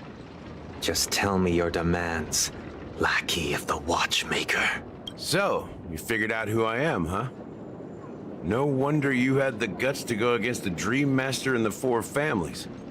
Looks like I made the right choice. Choice? You are aware of my plan and see through my fictionology. Fictionology. Time is running out. The study of fiction, I suppose? I'm suggesting we cooperate. Cooperate? What makes you think I'd cooperate with you? The fact that the famous Robin has chosen my side. Plus, some clues about a traitor and a bright future for Penacony. Any of that catch your interest? Well, bright future is relative, but okay. I find it hard to believe a man who's full of deception. Fine. You don't have to trust me. What you should trust is the sense of justice inside of you. Ambition and justice are not necessarily the same thing. Show me Robin first. All right, as you wish. Here she is. Huh? That's not Robin, that's Firefly. What are you talking about? What's your trick this time? Just kidding. I mean, this lady will lead us to Robin, right? And the crew, too. There are too many people who you owe an explanation. That'd be great. Please follow me, Honorable Oak family head. Okay, can we get to the point? This is taking forever just to get the... This is the monument I mentioned earlier. The names inscribed on it should be familiar to all of you. Rosalina and Tiernan. When Penacony was known as a frontier prison, it was the Trailblazers who connected it with the stars. They were the heroes who saved Astana, and their names deserve to be immortalized. Not just on this small stone tablet, but in the annals of history for all of time. However, today, the planet of festivities is nothing but sweet dreams. That heavy piece of history is all... If their names are inscribed here... According to Micah, they died long ago. Rosalina was killed during the War of Independence. All right. She ventured alone into the heart of the star system to investigate the flow of Memoria, but she never returned. Tiernan was a skilled gunslinger, strong and reliable. He led the people through countless battles, but he didn't live long enough to witness the arrival of true peace. In the decade following the war, Penacony faced challenges internal and external. To protect Astana, Tiernan picked up the way of the Trailblaze again, and led the Letmoth family to explore beyond the system, only to be surrounded and wiped out by the Swarm. Okay. Though I had expected as much, the tales of these heroes truly are sorrowful. True to the title of Trailblazer, they spent their lives venturing into the unknown. When Dreamflux Reef was created, its owner was still alive. However, he insisted on erecting a monument for himself, saying that it will happen someday. Here we meet again. Everyone from the Astral Express. Robin.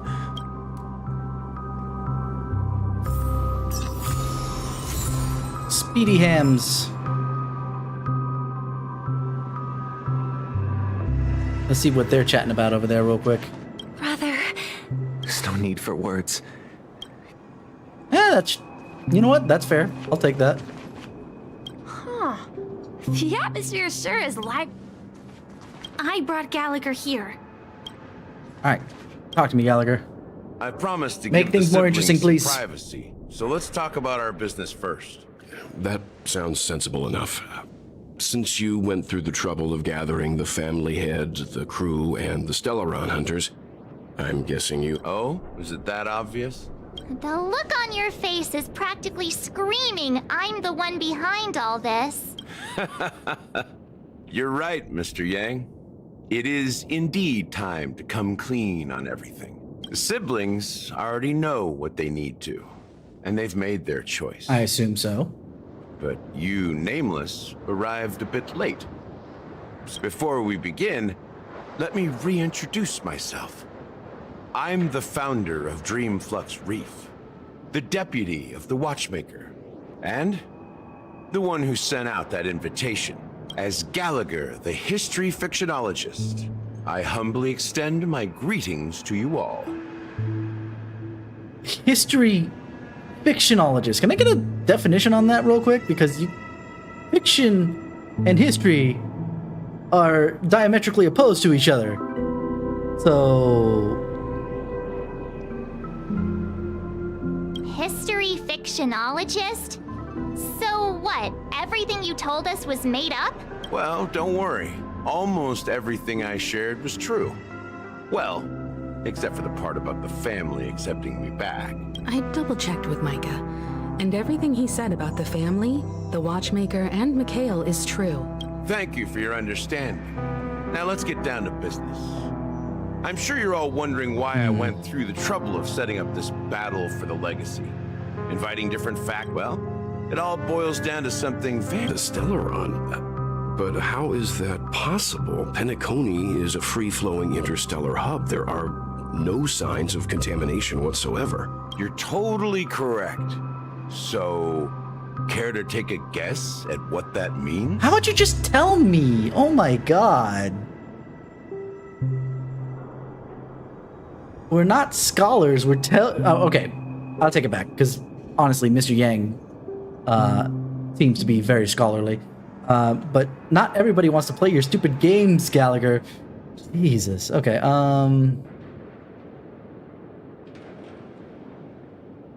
How keen. Well, what should I say? I expected nothing less from the person here who is the most familiar with the Stellarons. The sweet dream doesn't come out of thin air. If you think of the memory zone as the sea, creating the land of the dreams is like filling that wild ocean with earth to make an island. To achieve this feat, without the help of an emanator of remembrance or enigmata, the only way is to use a Stellaron. And that's not something you can achieve with a simple wish. It requires vast quantities of knowledge, time. In Azdana, the planet of festivities itself is a Stellaron disaster.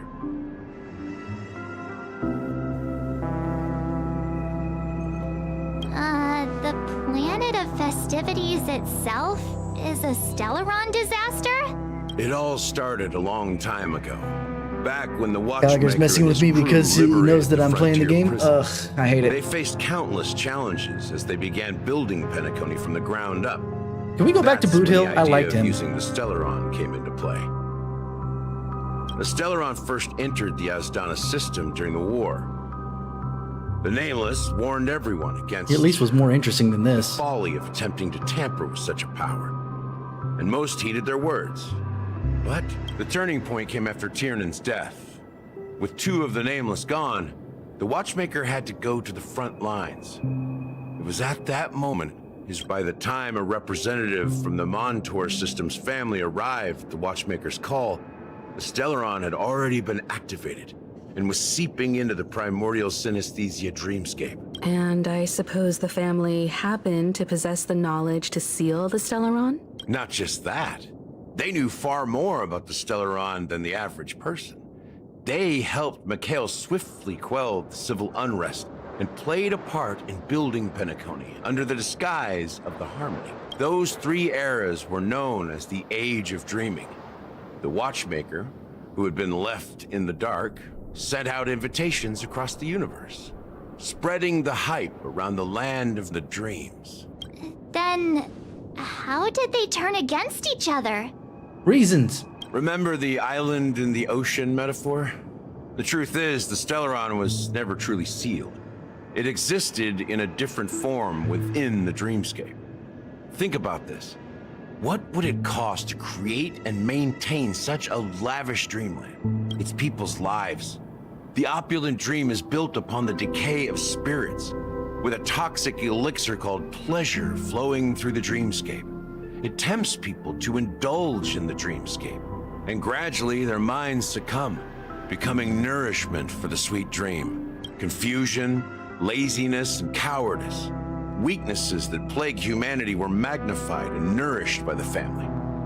Penacony became a new kind of prison, even more impenetrable than the previous one. Sadly, we realized this far too late. By then, the family had a firm grip on Penacony, swiftly quelling any opposition that arose. At my wit's end, I had to use the power of the Enigmata, and sought refuge in this chaotic memory zone. Over the years, I fabricated a meme within this dream for our use, Dormancy. That's its real name. We exploited a loophole. You see, regular people can't fall asleep again while they are inside the dreamscape. So this is the true meaning of the impossible.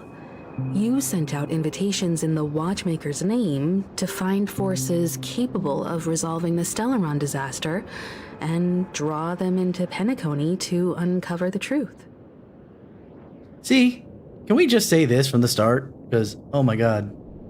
Basically, the dumbed down, he's saying people killed each other over dreams. I mean, again, I got that, but I wish they would just say it in so many words because my brain is about to explode with how much unpacked it was. Ugh. Again, I'm going to point back to the Belobog arc. That was written with just enough detail for me to keep up and not be bored as all get out with what the hell was going on. Like, the only time I got bored was when I was inadvertently distracting myself with side quests. But that was my own fault, not the main stories. It's not just that. Above all, I wanted to see what happens when the major factions engage in a struggle for the legacy.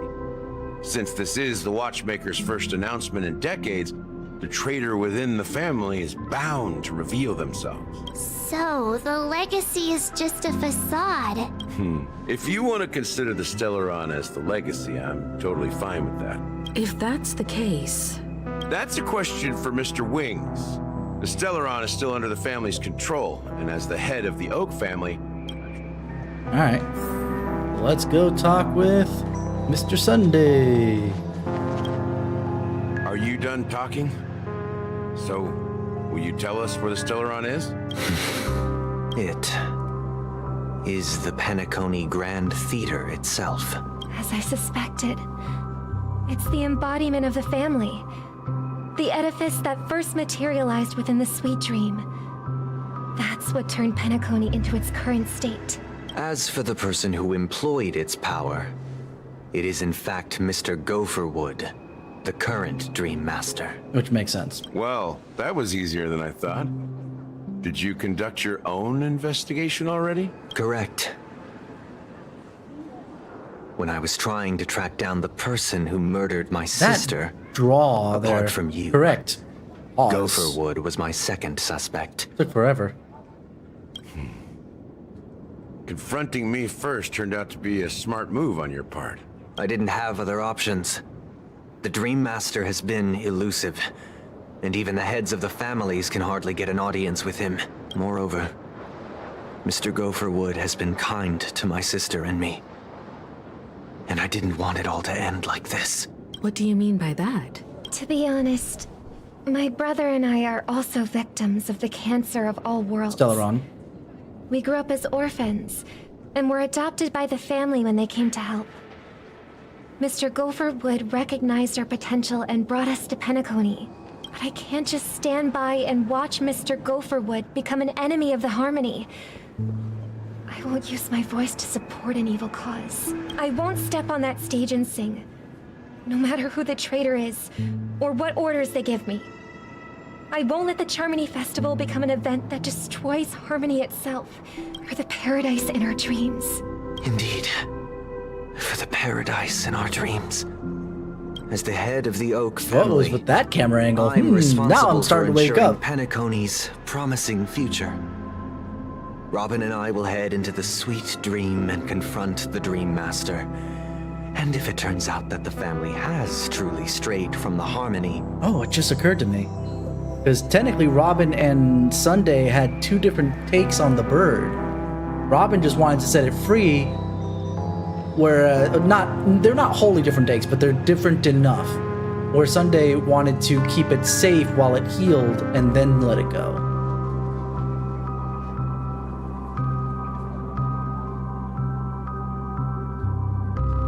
Huh. My brain's starting to turn on. Are we finally getting to the interesting part now that we've got here? Good, now to keep that thought in mind. Like I said, man, are we finally getting to the interesting? Like, I was just so bored for the first, how long have we been streaming? An hour and 49 minutes. And that's not even counting the parts that I was bored in the previous streams. And now we're finally getting to some interesting bits here? I'll fight alongside you. We'll put the Charmony Festival on hold and make sure Mr. Gopherwood pays for his blood debt.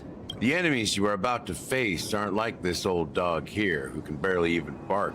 Shut up with your freaking... These guys talk in such poetic goddamn language. Since our interests are aligned, why don't we team up? Maybe, just maybe, we'll have a shot at success. Like, that's the one thing I don't like about Gallagher. He's always talking like that poetic style language. And there's no reason to stop now. For no reason. It only made sense when he was being duplicitous because he's trying to hide his intentions behind a bunch of other things. But now that he's trying to be straight with us, he's still talking with flowery language. Dude needs to chill. Yeah, we Nameless won't back down from a challenge. Isn't that right, Mr. Trailblazer? That was a weird way to hide the name at that point.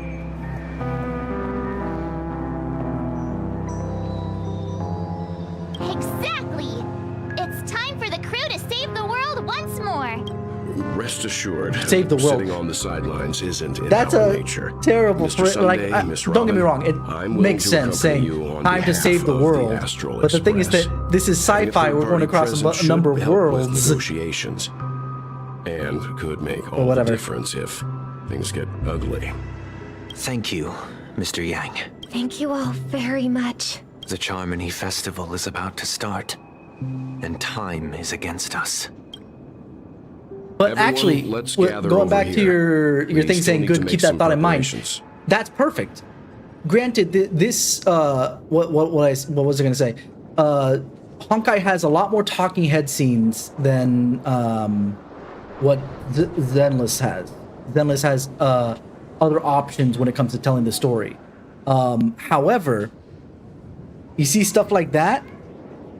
Now go back to when we played Zenless on Monday, and our big money question by the end of Jing Yi's agent story of whether or not she actually suspects us of being Faith in at this point. You know?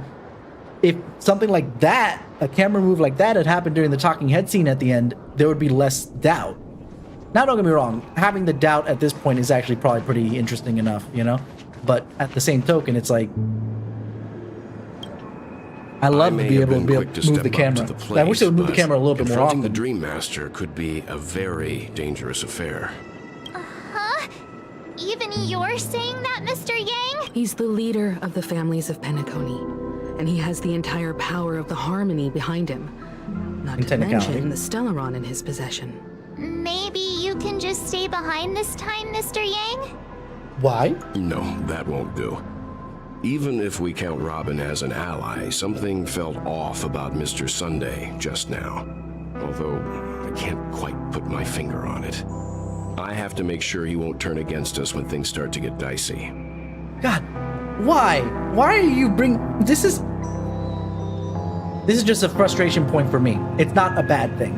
For those who didn't catch the camera move with Mr. Sunday, and obviously remember the previous flashback, him saying this keeps it in their minds. But it's just like, did you have to be so blatant about the fact that he could still portray us at this point? You're still carrying the keepsake the IPC envoy gave you, right?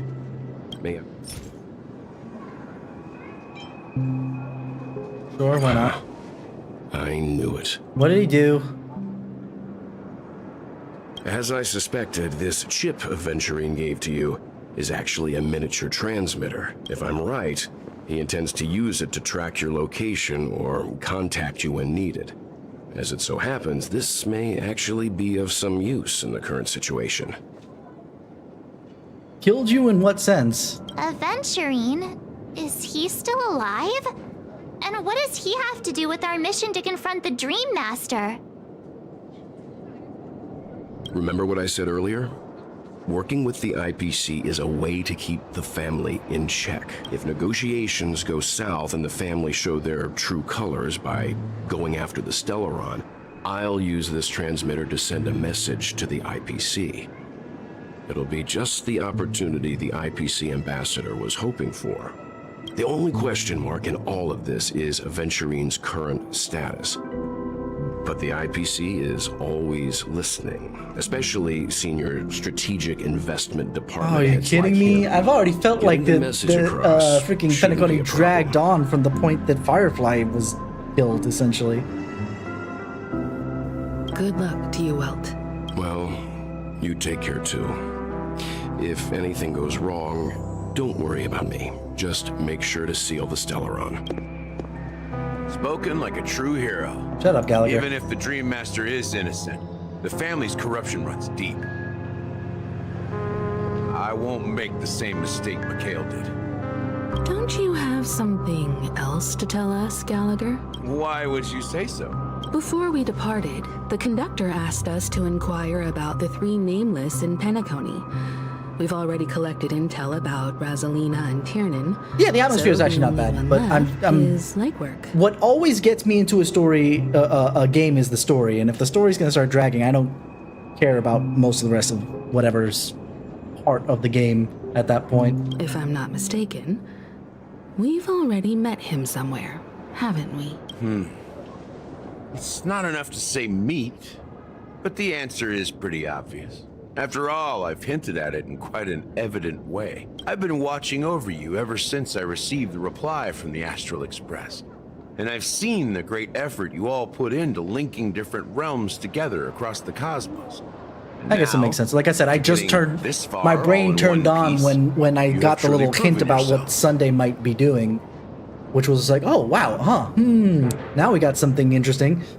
It's starting to calm down again, unfortunately, but you know, we're kind of in prep mode for, I guess, taking on the family directly, so. Miss Himiko, were you the one who repaired the Express and got it sailing through the cosmos again? Yes. And you two, young Nameless, you have very interesting life stories and extraordinary skills. I'm still just a baby.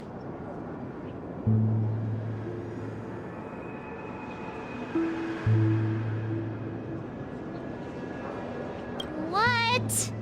Hey, you can't just make up titles like that. I can and I will. Shut up, March. You're full of energy. Please send my regards to the conductor, Pom Pom. Please let them know that their friend has fond memories of his time aboard the Okay, so your Express, legwork. Gotcha. which he Okay. reminisces on every time he has a good drink. God, he's talking such power language. I'm As tired for of the his last ass. Nameless, he embarked, disembarked, and embarked again, traveling in a great circle, ending up back where he started. On his deathbed, he told me to find the Astral Express and deliver an invitation to the future Nameless. He left behind a special gift, a true legacy. Something that belongs only to the successors. Like, there's some things that I Trail- love about March. He's adorable and all this other stuff, but there's sometimes where he tries to shit on you. It's just like, no, you don't get to do that to me. Shut up. Come with me. Now. All right.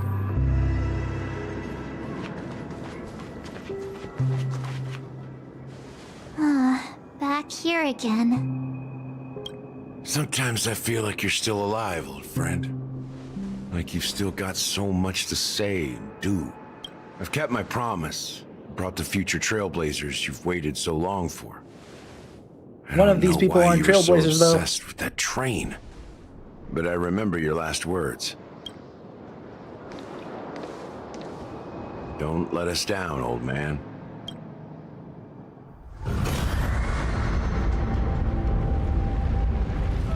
What's going on? What's happening? I mean, we're in a dreamscape, so things shifting is not terrible.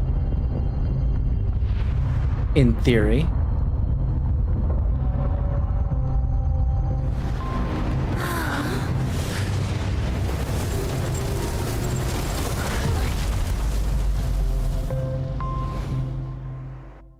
As it died down for you, I hope you know this weird fact about Welt. It's canon that he made his own anime in the universe Go of ahead. Honkai, but okay. His resting place lies in the garden up ahead. Wait, isn't that... But isn't that the Stellaron up ahead, too? The first and last Nameless of Penacony. Mikhail Char Legwork, the watchmaker. Ah.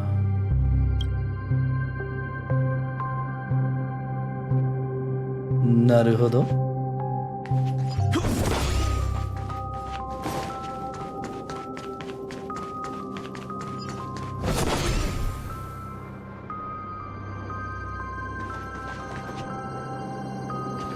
The perspective has it being a lot closer here than it is in the freaking golden hour.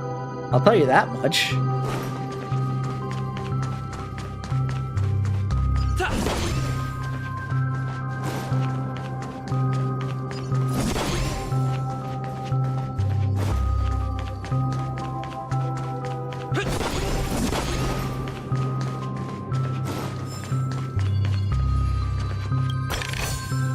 Looks good. Very well. But I was right that that's the Stellaron. It's just not that close, right? Basically, that is the stage, the Charmony stage. That's not a different building altogether that looks similar to it.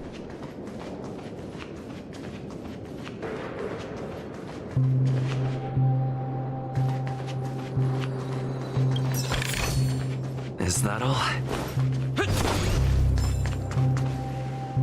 That is Legend Panda. What?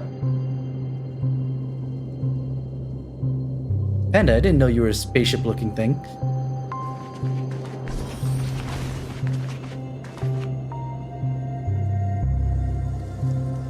I mean, it makes sense. I'm forgetting.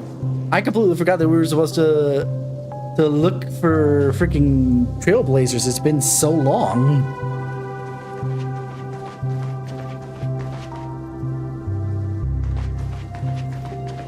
So you're still alive. Beneath the surface of the memory zone, in a garden closest to the full moon in the water, an elderly man rests on a recliner, enveloped in utter silence. The watchmaker, Mikhail Char Legwork, has passed into that endless, timeless dream, where no sound could ever waken. Sure enough, the watchmaker is the third nameless. Even I could guess that one.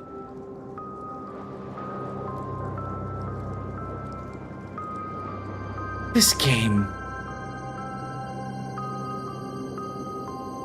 I did not see that because I don't have those things going, and it doesn't show up in the multi-stream for reasons.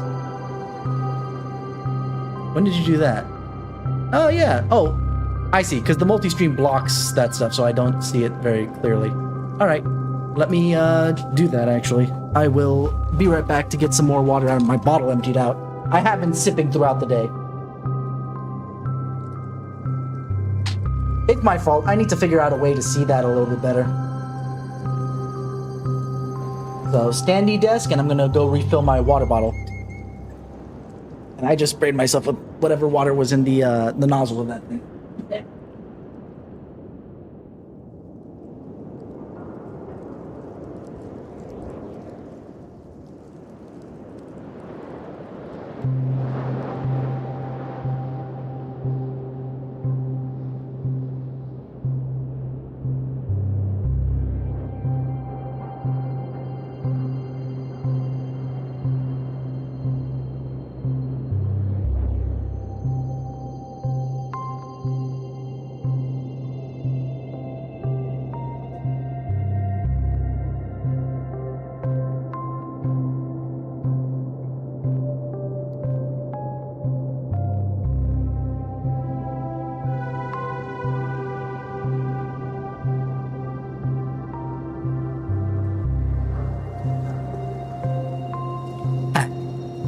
That was a good sippy break.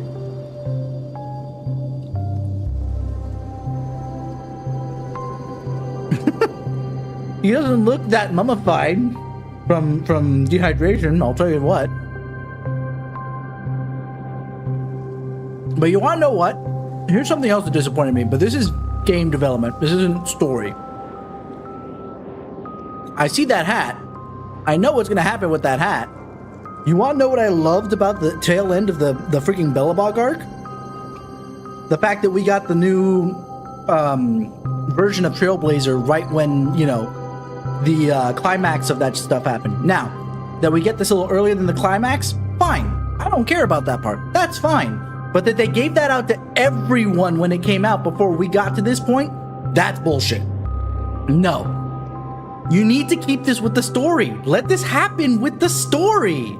You want to know? I heard another streamer who I was watching play Zenless, but who does play Honkai and other Hoyo games. According to her, so this is like, you know, telephone game. So I'm not going to absolutely state that this was true, right? But according to her, someone of the development team is saying that the story is not the primary focus of this game. And while I agree that maybe it might not need to be the primary focus of this game, like, okay, it's not 100% the first thing, but it needs to be a high priority. Why? Because guess what? If by the time we finish this, plus our second trip to the Lafu, and we get to the next big story beat, and it's not interesting, I'm out. I'm gone.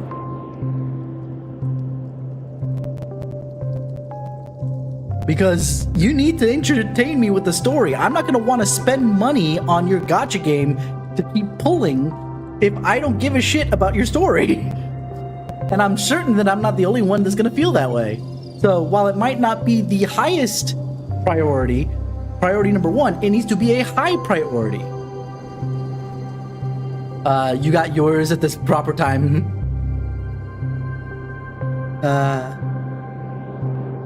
I'm hoping that it is, because while the Lafu was not as entertaining as Bellabog stuff, it still was more entertaining than Penacony's been. Absolutely.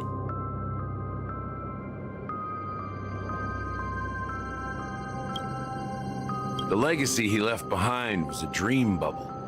I believe inside that bubble, there's something that holds meaning only for the Nameless. After all, when I checked its contents, I found nothing inside. That's fair.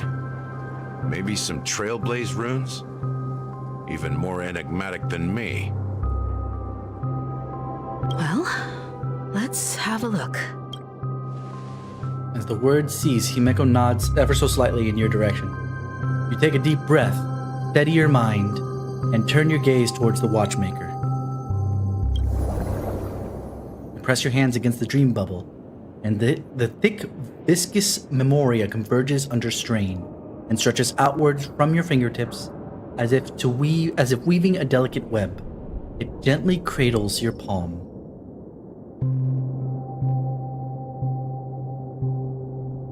Yeah, the bits and pieces that I've peeked at when watching other people stream Star Rail, mostly because I followed them for Zenless stuff and they're playing Star Rail too.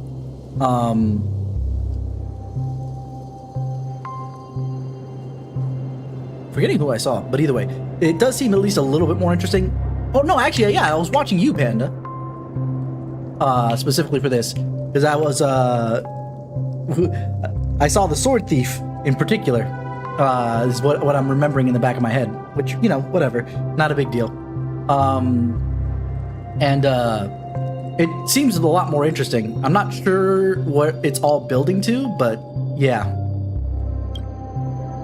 It's one of those things that I'm not sure what it's building to, but it seems to be building to something. Where here, it seems to be, it was building to something, but then decided to spin its wheels while it's building up. It's just like, you're not Sonic the Hedgehog. You can't rev up the freaking spin dash and then go faster. That doesn't work that way. You need to actually go places. A chill travels from your fingertips, carrying with it a myriad of vibrant and intertwined memories, as experience would suggest. But this time, you see nothing at all. Try to focus and capture memories. The dream bubble is clearly extraordinary. Perhaps the approach was wrong, you think. Holding your breath and closing your eyes, with one knee on the ground, you press your forehead against the thin film coated in memoria. Yet before you there remains an abyss of darkness. No crimson sun descending upon the snow-capped mountains, no gentle laughter, no twinkling stars, no echoes of swords clashing, and most of all, no traces of Trailblaze. There's nothing. And nothing is there. Indubitably. I'm sorry, I can't say indubitably without going, indubitably. Indubitably. This is but an empty dream bubble. Wait, what's going on? Seriously? There's nothing inside this dream bubble? How could a dream bubble be empty? Just as I suspected. That old man always had this strange belief in the Nameless and the Trailblaze. And I never understood where he got that confidence from. especially since he never managed to get in touch with the Express while he was alive. I could never figure out what was going on in that old man's head. But this empty dream bubble is so typical of him. He was always full of weird fantasies and incomprehensible romanticism. That mischievous old man. Well, I didn't expect him to leave anything concrete behind anyway. Don't think that's the case, Gallagher. I'm sure Mikhail has left us the most precious thing of all. His hat! Of course! It was obvious! Don't start getting all philosophical. I see the bird in the background, yes. Just as Mikhail believes in the nameless of the future, we unconditionally believe in the nameless of the past. It's very distracting, I'll let you know, regrets yeah. for the future, when they were ready to dedicate their lives to the land they loved. There must be something contained in this dream bubble. It's just we haven't figured it out yet. You also have faith in the Watchmaker. Do we have to put on the hat and then touch the dream bubble? Is that what's gonna happen here? Well, I'm a follower of the Enigmata. My philosophy forbids me to have faith in anything. That's why I understand what faith means in the path of Trailblaze. And I also want to know what he left behind. Can I borrow your pet? I need to make a trip back to Golden Hour and check something at the Dreamscape sales Oh, store. Sleepy or whatever the thing, is that dormancy? Are they one and the same? It's for Mikhail, and for the future of Penacony.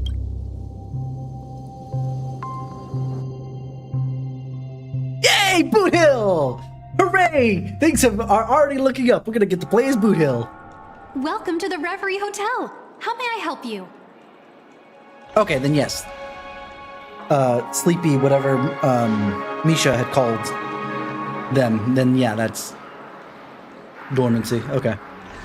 I knew Sleepy was death, but I wasn't sure dormancy was also death. But okay.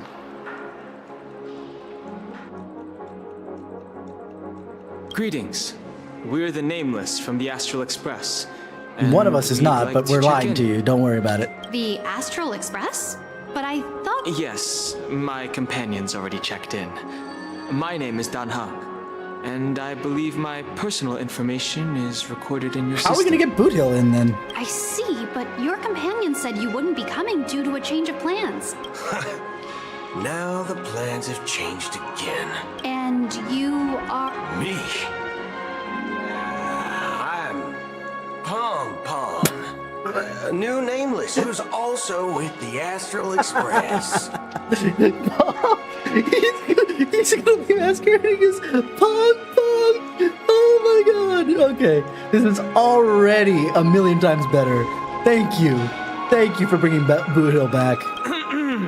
He's my I'm fellow Pom trailblazer. We responded to the family's invitation before he boarded the express, so he wasn't registered in your system. Is it possible to accommodate him as well? Oh, I see. Another one of the Nameless had a similar situation. Seems like a lot of people are joining the Trailblaze these days. Since there's a precedent, it shouldn't be a problem. Just give me a second to contact your companions. Good luck with that. Busy signal. I'm sorry, dear guests, but it seems I'm unable to reach the other members of the Astral Express. What do you mean by unable to reach them? My apologies. This is the first time I've encountered a situation like this. However, the system indicates that those guests are still in the dreamscape. Wait a second. Hold up. Sorry. As much as I want to keep going with Boot Hill, now I have lore questions. Because they were claiming murder of Robin and technically also Firefly.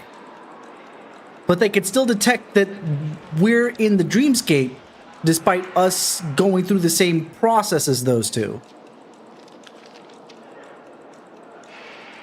I have a feeling this thing... Hear me out. I have a feeling this thing had a major rewrite in the middle of everything.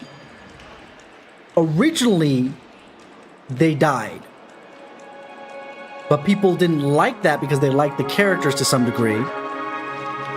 So they tried to find another way around it. So they rewrote certain parts to better fit what was happening. Or to better fit the new thing.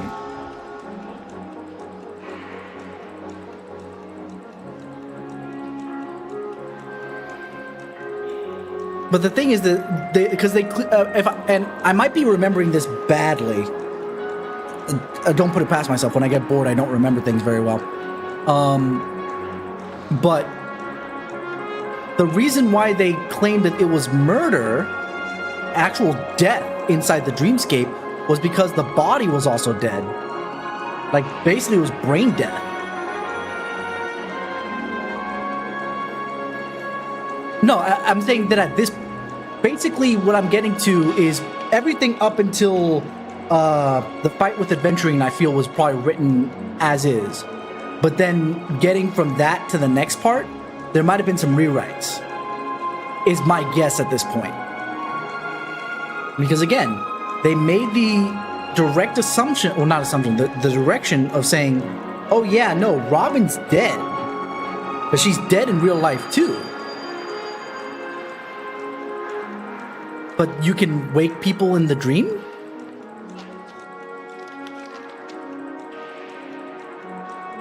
I don't know, I'm still confused. Anyway, let's have some fun with Boot Hill. How about this? Give me their room number, and we'll go check on them ourselves. I'm pretty sure they can't do that, Boot Hill, I'm sorry.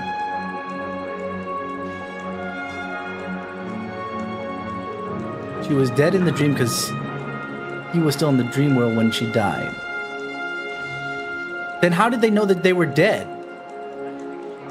The whole point was you die in the dream, you die in real life. That's why it's either a major mistranslation that they assumed that they were actually properly dead, right? Or is this a complete, 180 on what was going on?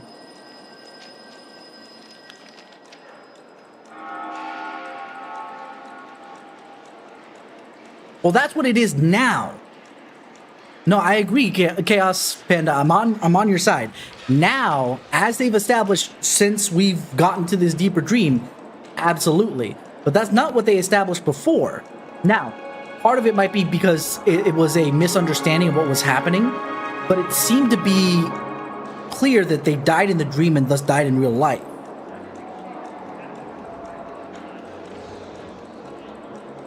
Yeah, that's why I'm thinking that there was a rewrite. Originally, they wanted these two characters to die because they wanted to pull at your heartstrings one way or the other, whether it's because Robin's very cute. We didn't really get to know her very well, but whatever. It does at least put Sunday on the back foot, right? And then we got to know Firefly very well because we hung out with her for most of the first part of that story. Then all of a sudden...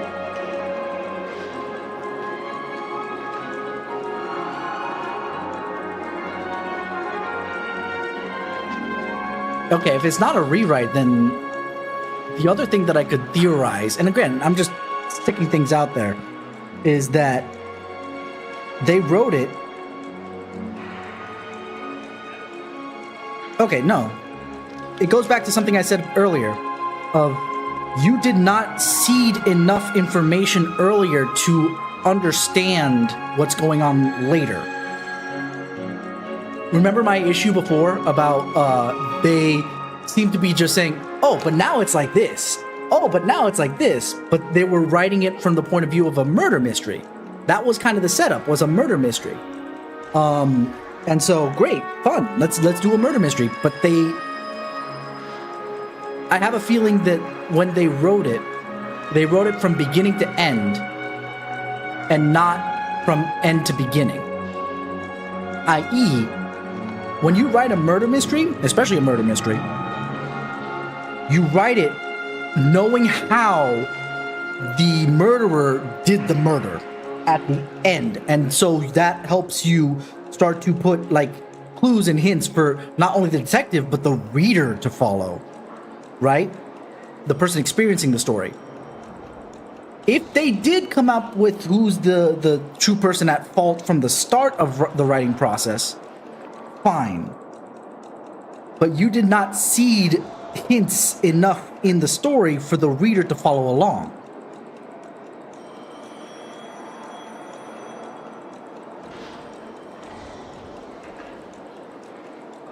Well, I get it.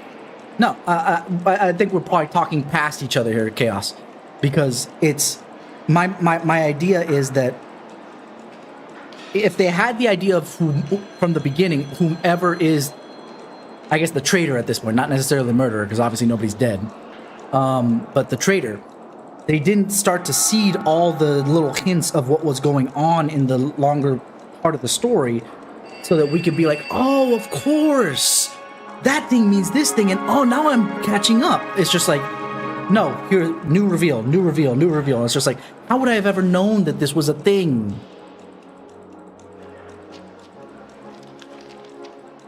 If you're gonna put like, okay, I'll give it a little bit more, but right now I feel like that if they did not rewrite the next part based upon feedback of the first part, which honestly, I buy, because if it was what was the version numberings?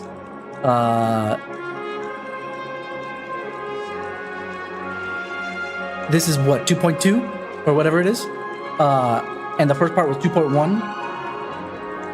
Yeah, that makes sense that they probably would have had the whole thing written out at least to a certain point.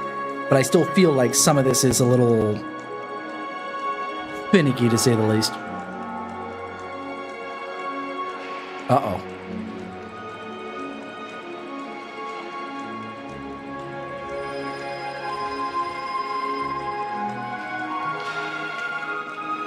Yeah, usually one writes, especially for video games, because development time and all that other jazz, I believe one writes the story in chunks, i.e. you would write the 2.x story. So 2.0, 2.1, 2.2 would all be written at once, 2.3 as well, right?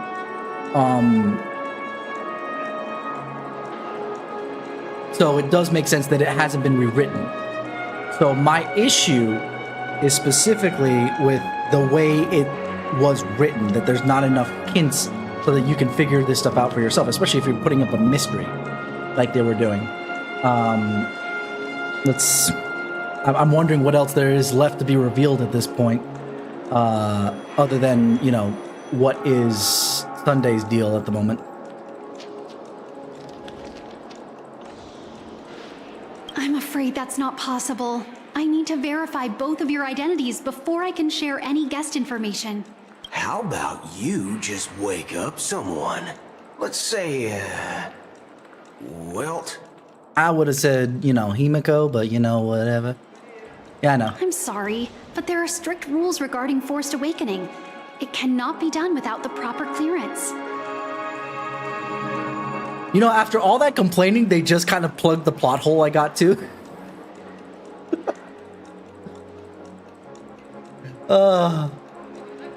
That's probably why they thought she died in real life too. Is because we can't find her. Her body's gone in the dream. We're gonna force awaken her. Oh my god, she's not waking up. She must be dead. That's my point. That's my point, is that explains everything. I got so pissed off and I already have a freaking explanation for this. Sunday has to have the clearance. Exactly, Panda. But that's my point. Is that clearly he has the thing. We can't find her. She's missing. We're gonna wake her the fuck up. Oh my god, she's not waking up. Because she's 2 layers down in the dream.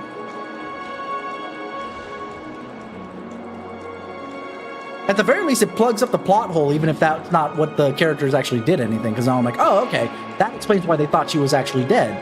Because they can't reach her. They've already established that, trying to reach us, trying to get a call.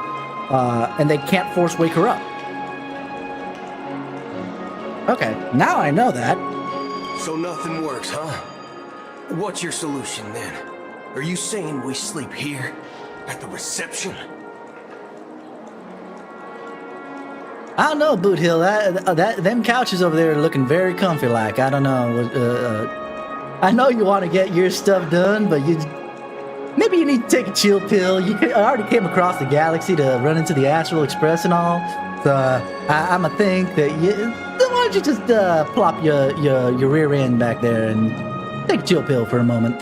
Please be patient. Sorry, I have to talk in his accent whenever it comes around. It's not even my natural accent, and I still have to.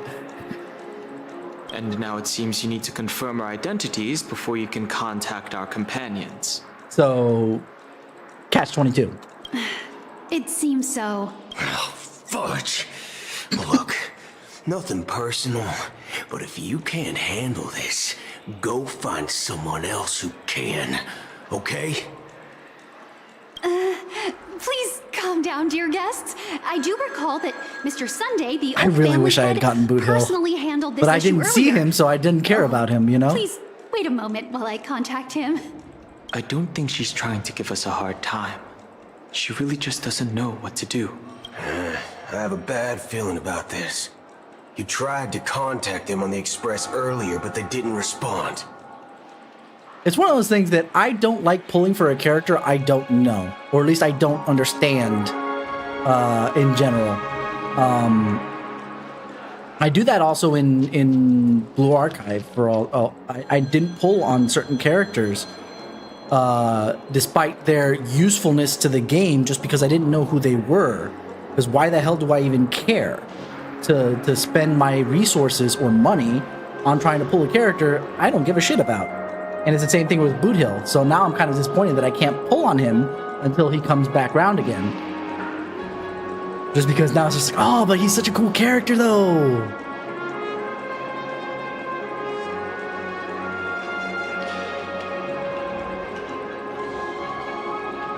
I know who Sparkle is, and I really don't care to pull. I tend to pull on characters that I care about. If they happen to be useful to me at the same time, wonderful.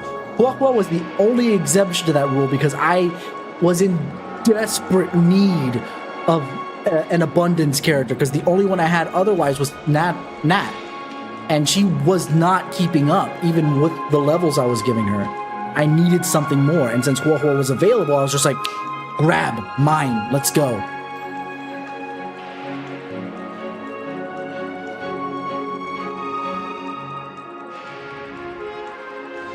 Oh, you know what? I take it back. Because I did the same thing with Ron May. Ron May I didn't really give a shit about either, but I think it was you, Panda. If it wasn't you, it was somebody else. But told me that I should pull on her because she was a major strong buffer. I was just like, okay, fine. I still don't know that much about her. I think that's probably another reason why I'm not a big fan of Star Rail. And it's probably, to be fair to Star Rail, to be absolutely fair to Star Rail, this might be a me problem. I didn't start the game when it came out. I started literally a year later, or almost a year later. Thus, all these characters that have been introduced in one way, shape, or form, whether through events or through the main story later on, just don't resonate with me because I don't know them yet. Exactly.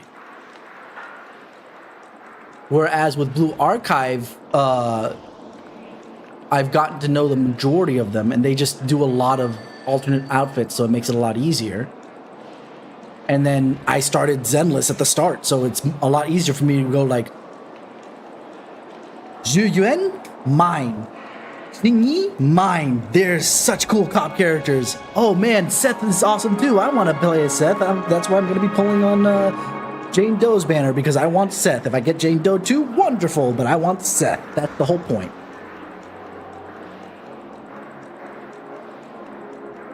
Yeah, I think part of my issue with Honkai as a whole is starting too late. Versus, although I will point out that I started even later with Blue Archive, and yet I caught up well enough to understand everything. But either way,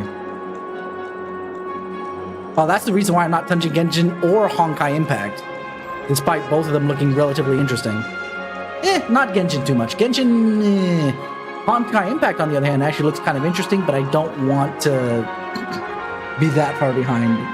As you've all seen, I get attached to characters, so if Oh, this person's on the banner. I don't give a shit who is she, or actually in Honkai 3rd it usually is she.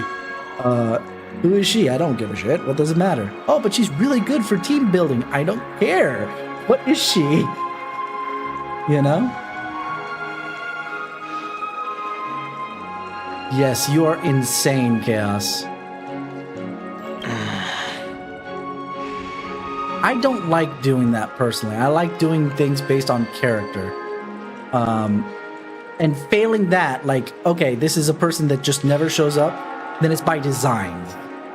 That's why, while I did like Boot Hill's design, it's kind of like, well, I don't know. Something doesn't seem right. I need to leave for a moment. I've not been a huge fan of the designs in here with the Honkai Star Rail, receptionist. with certain exception. Sure thing. Just don't keep me waiting forever. I kind of wish I got Fushuan, actually. Hung seems pretty worried about his companions. I should give him some space. Stressing out about it won't help anything. Alright. Alright. What is he? He's destruction?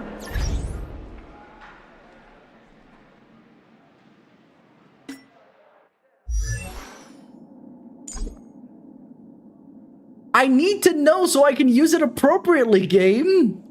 You're forcing me to use a character I have no idea about. I need to know about him. What are you doing?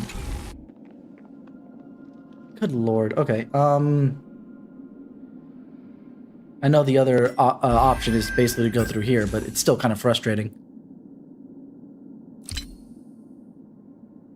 He is not destruction. Okay.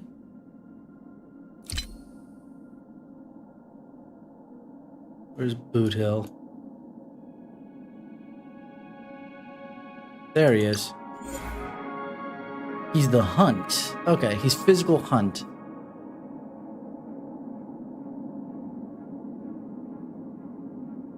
You know, I love the fact you're denied being able to see just basic information, but I can do it from here just fine.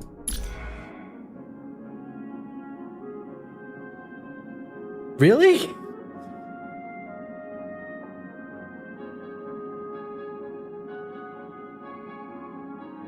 I'm gonna blame that on the programmers. They should have actually just done something like this, where it's just like, okay, you get to see basic stuff, but you can't do anything when we force you to do this in the first place. Yeah, whatever. At this point, I care very little.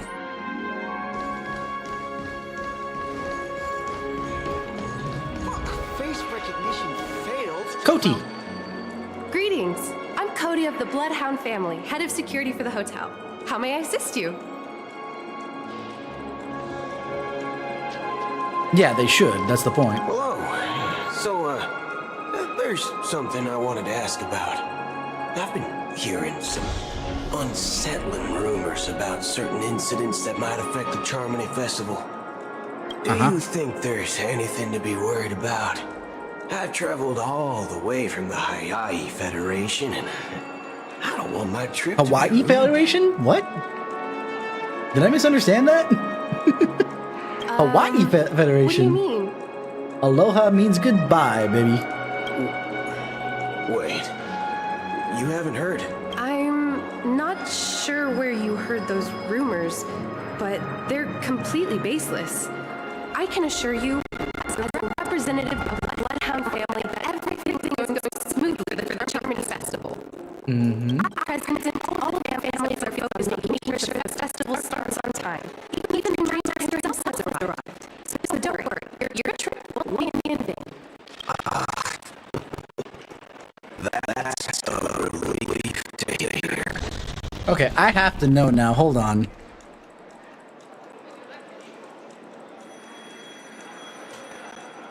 Who is Boot Hill's voice actor? Who do I have to applaud for these awesome reads? Mr. Andrew Russell. What else has he done? She doesn't appear to be acting. So, it seems that even the hotel staff are out of the loop. Octopath Traveler, Honkai, Diablo 4, Silent Hill Short Message, Final Fantasy VII Rebirth, World of Warcraft, Star Ocean. Wait, what the heck did he just do? Did he just eat a bullet? Hold on, do it again. Do it again.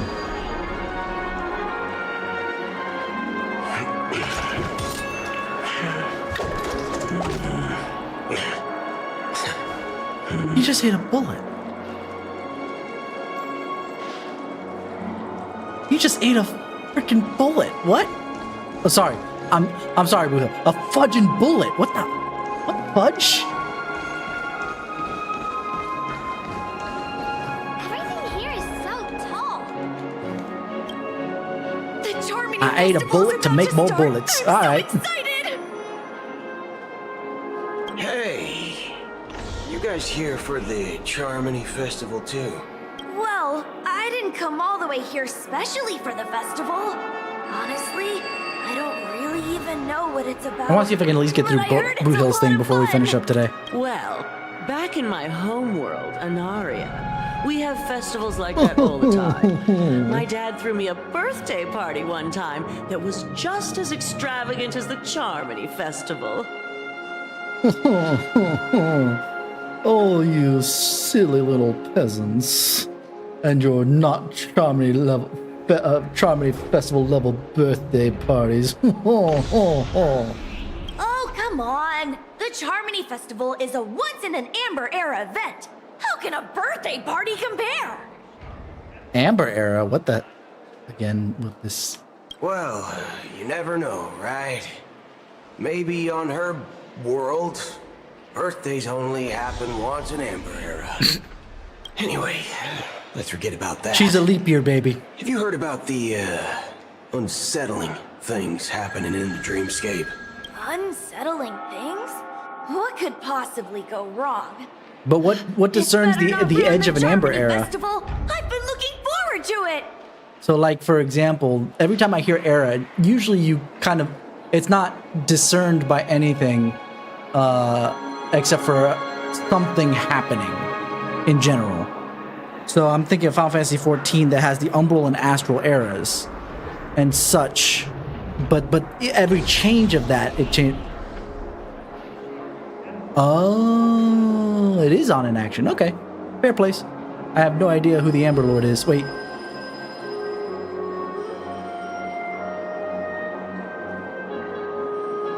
Yeah, that makes sense. There's various amounts of time because an era, that's what I'm saying. Eras usually aren't. The Amber Lord, that's the preservation, isn't it? Or am I wrong? Relax. With a big event like this, Yeah, there's bound to I was be right. lots of gossip and rumors. Don't worry. If anything does happen, the Kapla. family will be on top of it. Again, kapla! I can only think of Klingon whenever I see his name. Oh, that's a relief. I didn't come all this way to see the festival go down the drain. Well, looks like I won't get any fudging clues out of these two. They're clueless. Back already? Hasn't she returned yet? Nope. I'm starting to wonder. Sending her to contact Sunday was a good idea.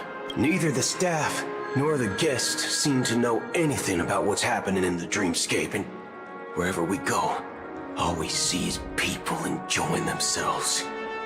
Definitely not a good sign. Not sure about that, Buddha. But alright, we'll go with what you said. I agree. Another unusual thing is that the Oak family is supposed to be in charge of organizing the council and managing everything inside and outside the dreamscape. However, I walked around the hotel but didn't meet a single member of the Oak family on such an important day. Well, I'll be forked. If I remember correctly, the head of the Oak family is that Sunday guy, right? We shouldn't linger here too long. Let's go back to the express. Well, for I'll now. be forked. Not so fast. Have you ever robbed the IPC, bro? If you run away now, everyone will be chasing after you. But we haven't robbed anything yet. What are you talking about?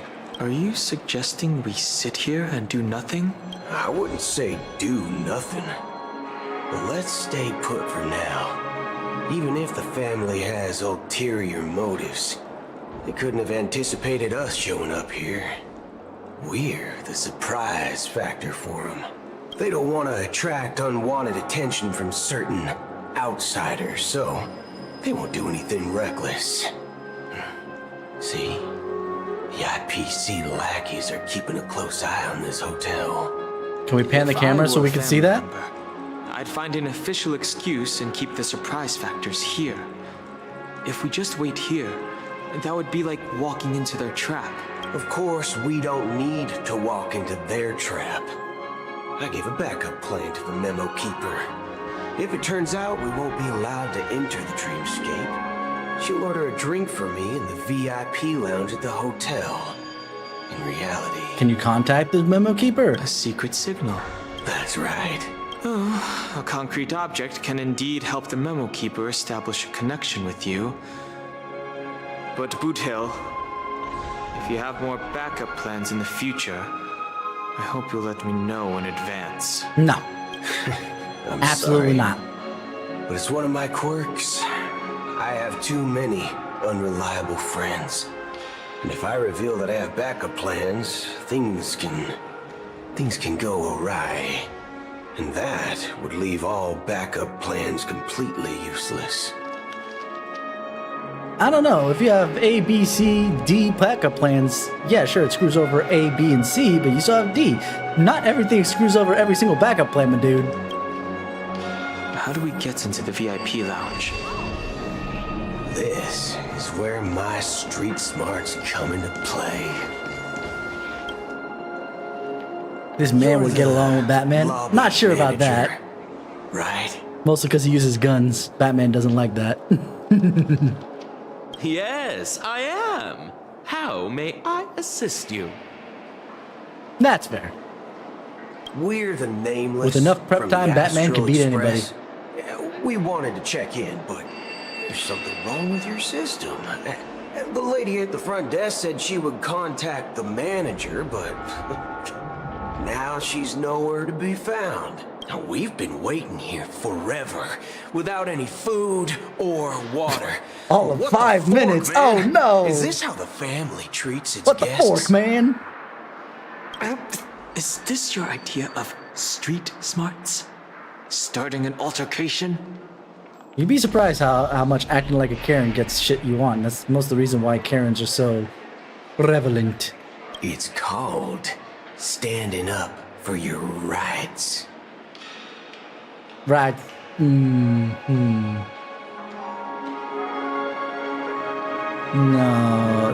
that's a smidge too far. I beat you to the Karen comment. I apologize for the inconvenience. Please wait while we try to contact Mr. Sunday. Yeah, there you go. I'll arrange 2 premium seats in the VIP lounge so you can That's rest the negative there while part you of wait. it. Like you never want to see a Karen really get what they want because of the fact they're just being, you know, for lack of a better word, a Karen, and all of a sudden they get everything they want. Now you wonder why they act like that all the time. See? Just like that. Although I will say that I actually got a help ticket kept open a lot longer than was traditional by being absolutely positively nice. But to Boot Hill's point of defending your rights, right? You don't get angry about it, right?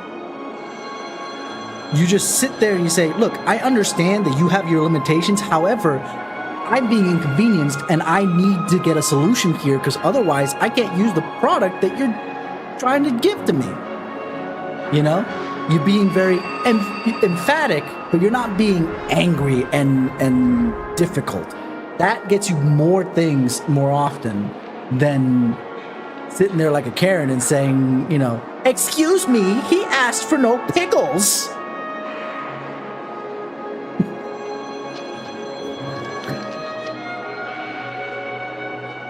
Like, in that specific situation, it would be like, excuse me, well, actually, in that situation, I would just be like, okay, I'm just gonna pull out the pickles, I'm done. But, assuming it's the opposite, which is less difficult to deal with, right?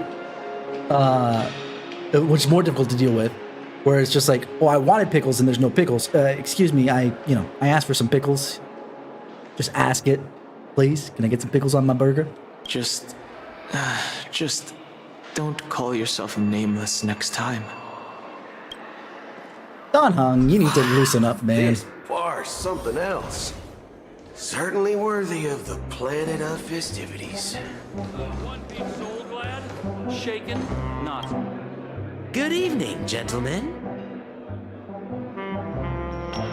Hey, I have an order for a bottle of Hasdana's White Oak. Can you help us find it? Hasdana's White Oak? I think there might be a misunderstanding. We don't serve that here. Oh, no way. Are you sure you're not mistaken? If someone had reserved such a beverage, I love the way he said would definitely mistaken. remember it. It's not mistaken, It it's sells for hundreds of thousands of mistaken. credits per bottle, after all. Which technically is the root of that. I couldn't afford to cover for such Are an you sure item if you're it not were broken or mistaken? lost. That's strange. Well, could it be that the memo keeper couldn't afford it? I doubt that. What should we do now? No need to rush. Well, let's grab some drinks first. Maybe I arrived too early and he hasn't come yet. Let's see what kind of juice malts you all have here. Well, give me a glass of Heenum Valley, 40 years. I'll have it neat. No ice. You asked for it neat. Doesn't that by default mean no ice?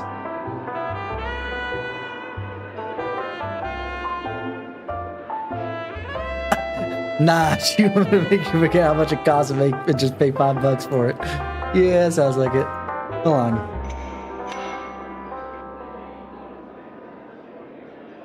I'm double checking to make sure I'm not crazy.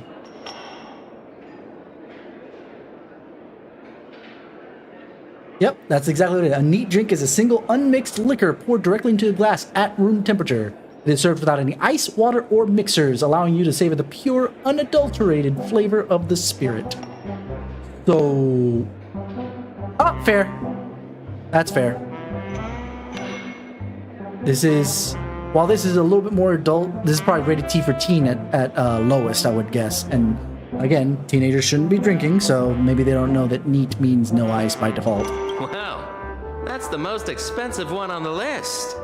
You have a taste for the finer things. I mean, 40 years malted freaking liquor, yeah. It's on the house, anyway. Huh? What can I get for you? Anything you recommend is fine. Then I would recommend today's special, Glass Village.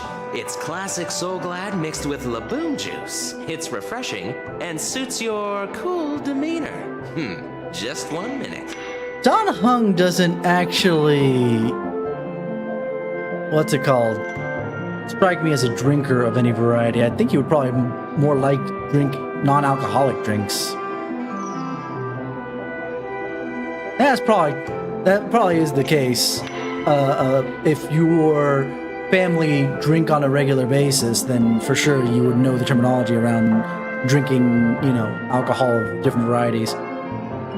I don't even drink that much, but I do know the term neat in particular. And my family doesn't drink much outside of beer anyway.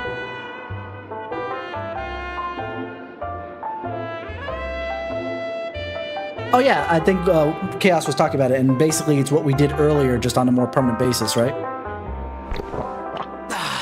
This flavor. Dynamite barbecue with rocket fuel. Ooh! What? Really hits the spot. Truly the finest sherry cask aged malt juice in the cosmos. Is he saying juice because of the fact of his filter? Because saying malt juice sounds weird. Truly the finest sherry cask aged malt juice. that rings of the same kind of shit that 4Kids would do in anime, where it's just like, no, they're not drinking wine, they're drinking grape juice.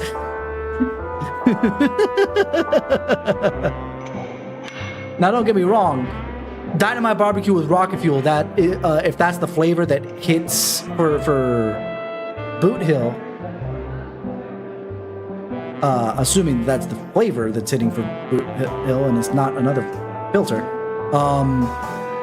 that could be just sci-fi at that point, and that's not a big deal. But malt juice sounds just so strange.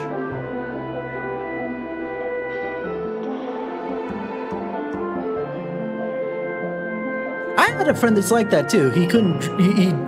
He has never gotten drunk at all, but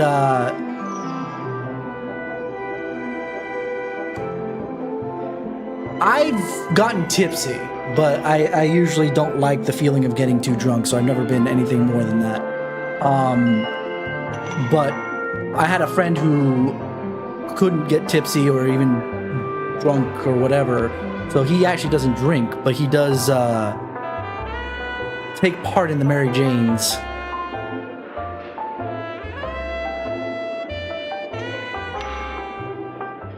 Yeah. I usually just don't like... I like the light tipsy, but when it gets kind of heavy, then I feel oof. Wow. I was going to say lightweight, but by the same token, I drink one, like, of my usual darker lagers or stouts, and I get at least that light bit of tipsy, so... Dynamite barbecue with rocket fuel. Is that really something that humans enjoy? I was gonna comment saying, dude, you... Never mind, I forgot. He's not human. But then again, we had March saying that something about, we're both human to a Pepeshi, who's clearly not human. Hey, this guy doesn't know anything at all. As long as you're satisfied, dear guests, please enjoy. Let's give the memo keeper another half system hour. Yeah, 10 If hours. she doesn't show up, we'll need to come up with a new plan. In the meantime, let's take stock of the situation. What do you think? In the case of Panda, he hasn't gotten tipsy or drunk mostly because he stops too early, versus you, Chaos, who sounds like you drink a lot, but it just doesn't get you anywhere. Yeah, I usually only drink on special occasions at this point, too. That and during gotcha pulls. But that's for fun. I usually only go through one bottle of whatever I'm drinking, whether it's like simple or not.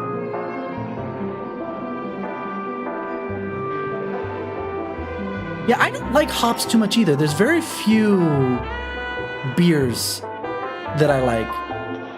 I tended to, when I was younger, I tended to drink a lot more hard liquors, which that did a lot more for me. And what it was is I don't like bitter too much either. And that's what kind of limited me. So I ended up doing a lot of mixed drinks. So I did a lot of like Cuba Libre and stuff like that, where you have, rum and Coke, Coke and vodka, what was gin and tonics, stuff like that. I don't even know what kind of junk I am in particular, because like I said, I usually get tipsy and I'm done. If I had to guess, knowing my usual nature whenever I get like invested in anything, because alcohol is a depressant, I would guess that I get talkative, but I don't really know. Maybe one day we'll do something like just to see what goes. The situation is unclear. Something must have It's getting happened late. on I the probably planet should of just stop at this point whenever but this the public cutscene is ends unaware at of this it. point. Someone in a position of power within the family must be covering it up. So instead of it, so your superhero name would be Drunk Pool instead of Deadpool?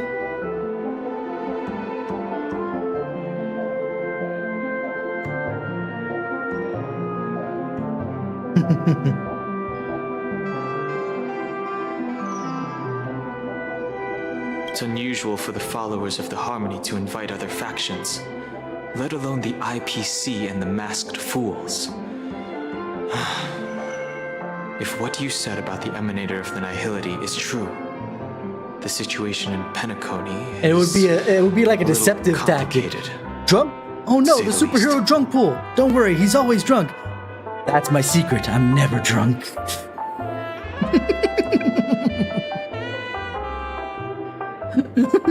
Actually, I just something else crossed so many different superhero wires regarding right there. As you know, the faction that follows the path of the hunt are some of the most dangerous folks in the cosmos to mess with. Yeah, you're talking to one of them. Who in the right mind would impersonate the Xianzhou Alliance or the Galaxy Rangers? It's like asking for a death wish. Isn't there a saying among the Xianzhou people that the Rainbow Sect lets their luck's arrow do all the beating? I assume that that's not correct. Talking. Do all the talking. I love this. I think what I'm loving about freaking Boot Hill is less Boot Hill and more literally having Boot Hill as, you know, the comic relief and freaking Don Hung as the straight man. I think it's the combo that's making this work for me. Well, you know what I mean. Even though the Galaxy Odd Rangers couple have pairing, been out let's of sight go. for years, we've been keeping an eye on this region. Even the dumbest criminals know better than to mess with the Annihilation Gang, much less the Rangers. But that Acheron lady, she doesn't seem like a lunatic at all. On the contrary, she's highly logical and organized. She knows exactly when to hold back and when to strike without mercy. And do you believe that someone like her would have an ulterior motive for impersonating a Galaxy Ranger? I'm not entirely sure, but I do have my suspicions. Maybe she knows a Galaxy Ranger, or perhaps she's trying to lure us out for some reason, which I can't figure out. Anyway, what worries me more are the anomalies within the family. They've summoned followers from various paths for the festival. No matter how generous the family might be, this move seems highly unusual. Unless the invitations weren't sent by them. We've already established this piece. If that's the case, it's even more intriguing that the family insists on organizing the Charmony Festival, despite the chaos. Maybe it's Shipei the Harmony pulling the strings. You find it beyond human understanding because it wasn't arranged by humans at all. People do stupid things out of irrational Shipei. impulses. I didn't think that that's how that was They pronounced. abandon their principles when self-interest is involved. They believe in things they know they shouldn't, and fudge. They even break their own rules. But eons don't. They stick to their determined path and never turn back, even if they reach a dead end. Which we've established. You think Shipei's will is behind all this? It may not necessarily be Shipei, but there's definitely some higher entity involved. I know it may sound pessimistic, but if human free will were reliable, why would we even need Galaxy Rangers? It's much simpler when you boil it down to the eons and paths. Like how Lon always follows the path of the hunt, or how the Express stays true to the Trailblaze despite Akavilli's disappearance. Who's Long? Is that somebody I should remember? But in my opinion, Akavilli's fall holds significance for the Nameless. Oh, so you're saying the Nameless now have to take responsibility for their own choices because their absolutely right leader is gone? Exactly. I believe the purpose of the journey isn't just about following a path that's always considered absolutely right. It's more about doing your best to choose the right path for yourself among countless possibilities, even with limited insight and judgment. I do like the fact that none of the Nameless are... Well, I guess in technicality, there's no such thing as the Trailblaze path, right? But none of the Nameless are on the Trailblaze path. You have Don Hung's the hunt. March is preservation. Trailblazer was destruction at first. What was it? Not nihility. Nihility. What it was. I'm trying to remember what Himiko's was.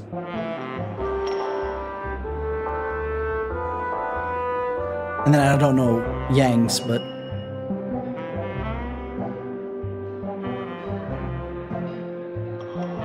Oh, that's no fun. I thought it would be more interesting that even by lore they're not in technicality. They're trying to kind of shift to a different path, but because of the lack of the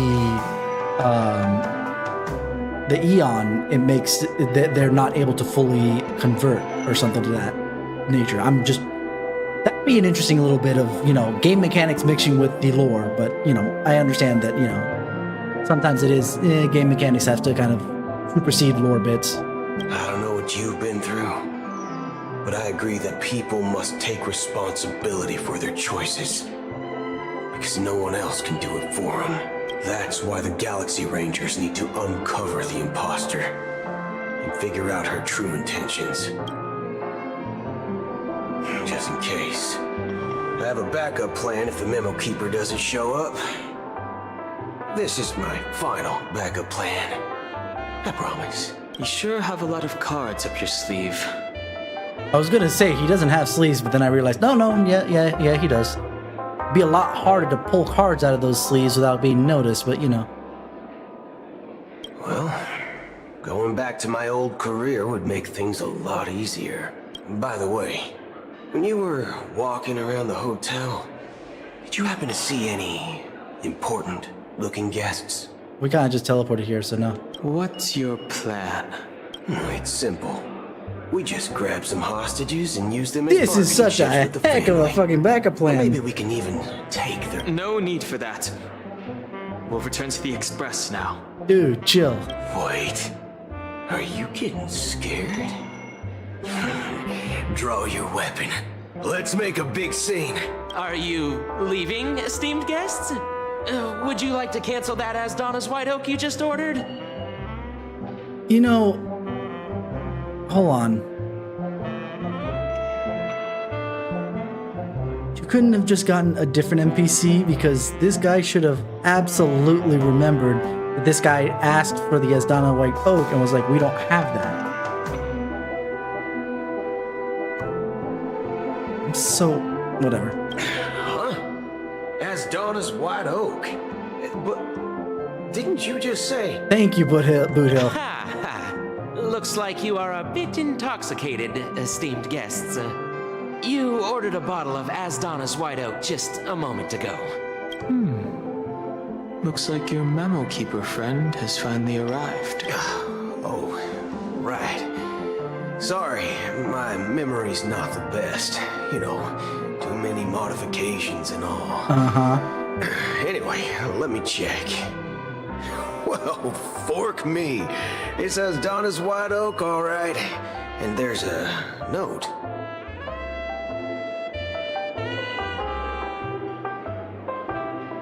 I'll be waiting for you on the Astral Express. Sounds like we're going back to the Astral Express. Huh.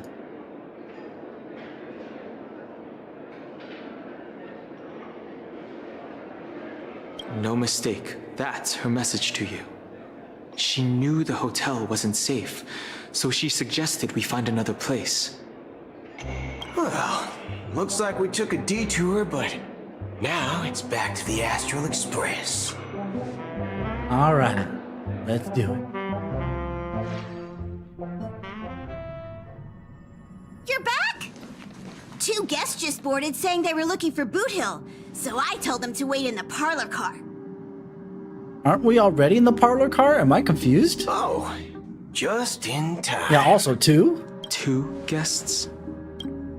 She's one of them. Look, we welcome all passengers on the Astral Express, but sneaking in like that? You have no regard for etiquette. My apologies, conductor. It was an oversight on my part. I assumed you were already acquainted with the garden. Given the chaotic situation in I love the Penacony, look the at the- Nameless are the only ones we can truly trust right now. What, Blake? I know the voice actress from before this. You are the Memo Keeper. Pleased to meet you, Dan Hung. I've seen you in others' memories. And as for Boot Hill, this is our first face-to-face meeting.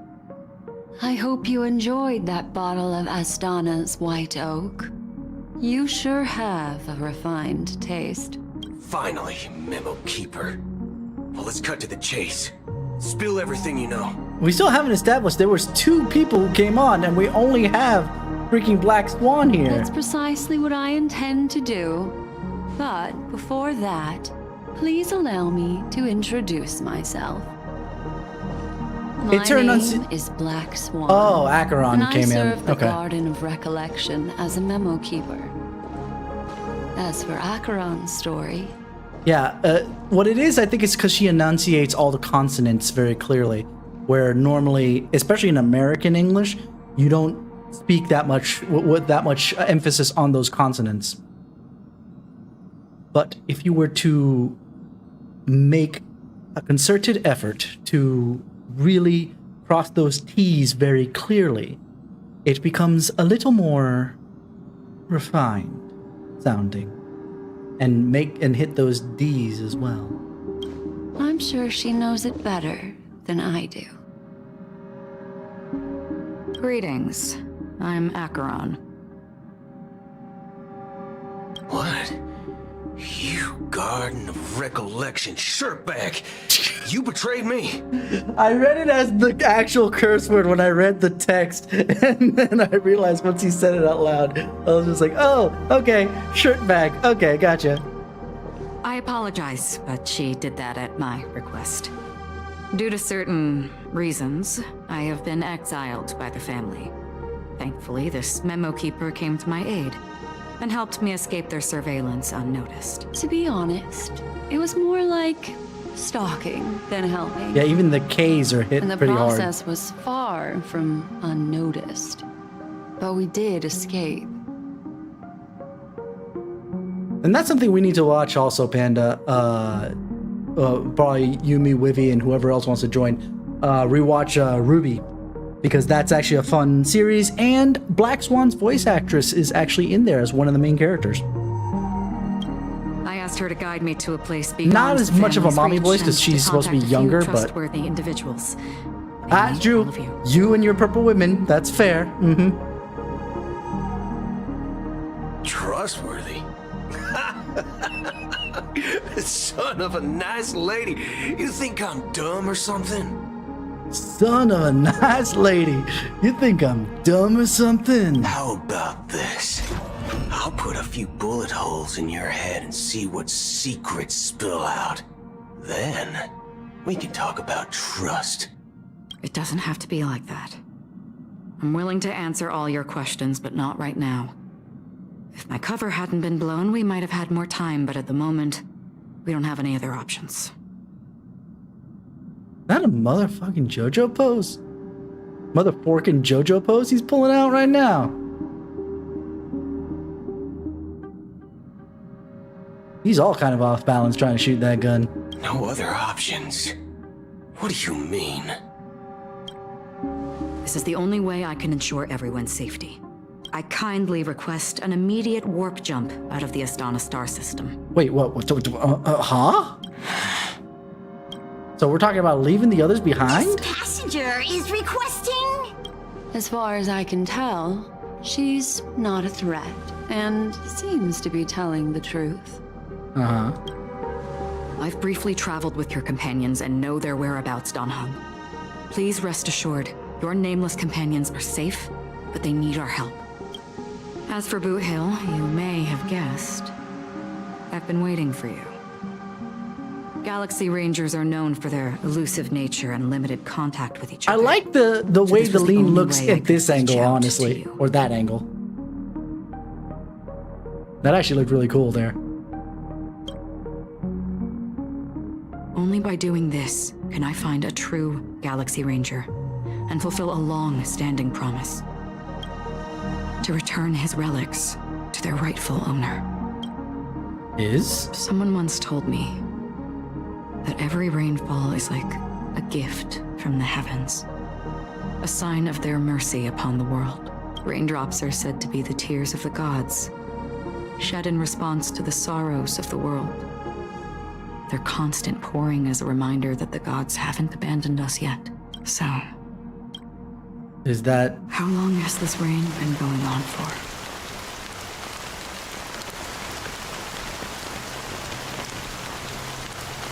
That's a little horrific.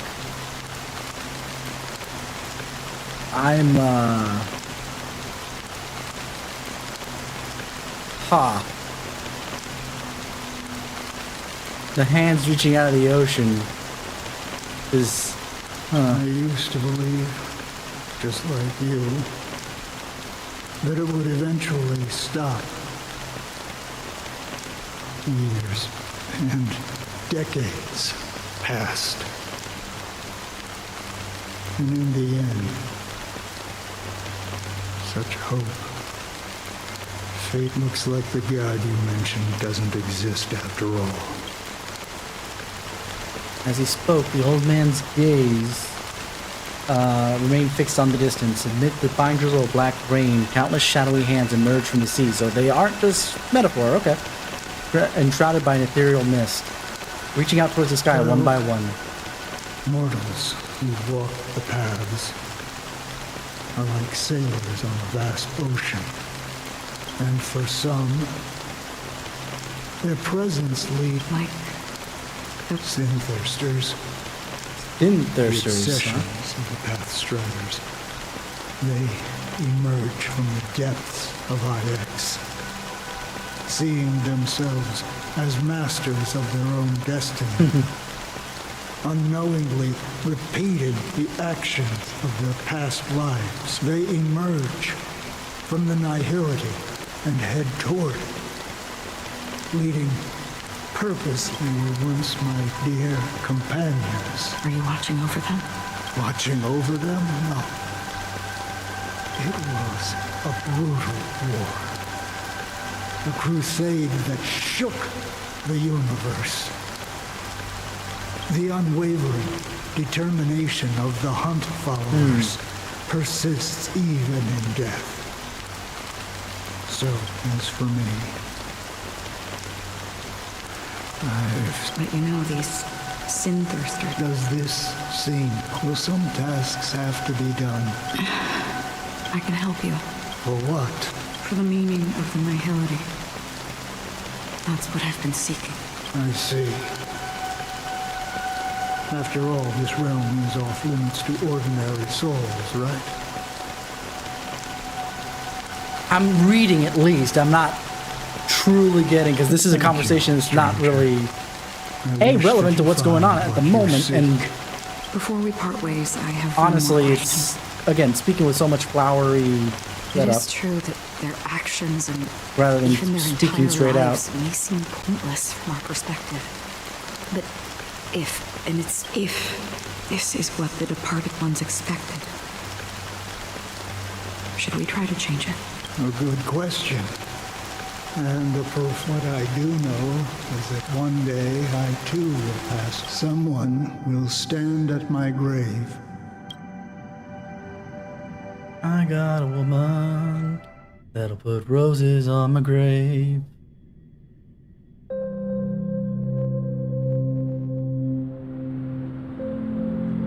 In the golden hour, so I'm going to assume. When I appeared as a child, my speech, mindset, as I grew into adulthood. I humbly request your blessings, esteemed advocate of Shipe. Come to me, my kinship. I have sought their presence with us. As you wish. I have faithfully served the Alfalfa family for nearly a decade, promoting the path of the harmony to the best of my ability. However, out of laziness, I lied and claimed that every... Do you sincerely repent? Have you examined your soul? Are you willing to accept? Very well. Show your dedication and goodwill to the family. Praise sheep. Next. I we got wholeheartedly confess to you. Please. Rest assured, I have implored their presence. Oh, great. You know, I see. My children were, but the Bloodhound family got wind of it. They're on my tail, hunting me down. The family is ready to forgive all sinners. Thank you. All right. Next. Hey, long time no see, Mr. Sunday. The most... I have sought their presence with us. Sure, let's just get this over with. I have sinned, please forgive me. I wasted half a pizza at breakfast. That's it. Do you... My sins? Well, starting to sound like a saint, huh? You think nobody knows what your precious family has done? About the... Before you start spouting off your holy verses... Now what are you doing here? This is the part that is like, okay, I'm okay with people feeling like, okay, this is kind of redundant bullshit and all this other jazz. Makes you But think you can sit there all high and for mighty, no looking reason, down on everyone else. you know, coming here to go through this, why? Well, I've spent enough time in confession today to enter the Harmony's paradise, right? Oh, revered triple-faced soul. Hear my doubts. Who can judge the strong when their power hides their crimes? Who can vouch for the weak? Who can comfort the purest souls when if the strong, then who is responsible for this? Brother? Brother, are you all right? I'm fine. I've been working long hours, and I just made a trip to Dreamflux Reef and back. So, I'm a bit out of sorts. You've been working non-stop on the Charmony Festival, Mr. Sunday, and no one could have predicted this incident. Even... No need to worry about troubling anyone. The Charmony Festival was meant to spread joy and harmony. It has always been our wish to make everyone happy, so even if the negotiation does not go smoothly, I'll refuse to go on stage. Without the Chordmaster, the Harmonious Choir would not arrive, and the Charmony Festival would be just a grand performance. I'm relieved. You know, since arriving in Penacony, we haven't had any contact with this. The Dream Master rarely grants an audience, even for us. But perhaps he'll be the first. Let's hope we can reach a... Indeed. It's about time. We'll... Don't worry. I'll be waiting. Alright. I was dragging its feet. Oh, sweet. I got to 59. Hey, come over here. Looks like someone needs help. Let's go check it out. No, we're not. We're going to stop it right there because it is 11:30 my time, and I am just about done. But that's where we'll leave it for today. Next week, let me think. We will do some more Honkai, but so I don't burn myself out since I'm not enjoying myself when Boot Hill's not on screen. But at least thus far, we have to see. I think I might intersperse it at the very least on Tuesday with something else.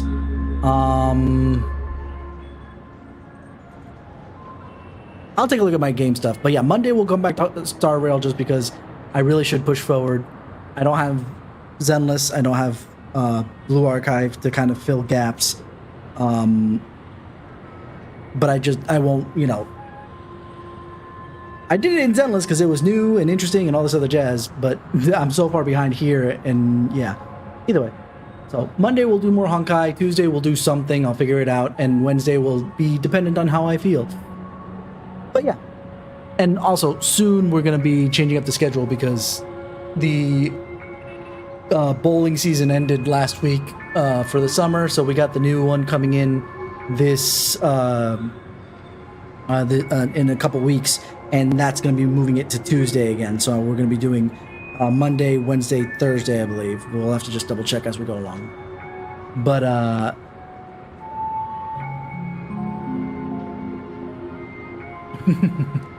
I just don't like streaming story bits without being like, I could do the Discord bit with side quest bits, but I don't know. I like streaming story stuff on stream because it gives me something to do, whether or something to talk about, whether it's bad or whether it's good. I can sit back and say, oh, this part's great because this, that, or the other, or this part's not that great because it's not really feeling the thing. It's one of the reasons why one of the games that maybe I should consider going back to, the Yakuza series, was so fun for me, because even though I was obsessed with getting through the entire game, I played the story missions on stream, and there were so many side quests that didn't do jack that I could just kind of go do that off stream if I wanted to continue playing the game. But honestly, the stories soured me on the gameplay almost to some degree. Not 100%, to be fair. It's probably just because of a little bit of the equilibrium level and my own character levels and the grinding. It's not exactly the same as with Yakuza. Anyway, I should stop rambling just because of the fact that I need to get to bed.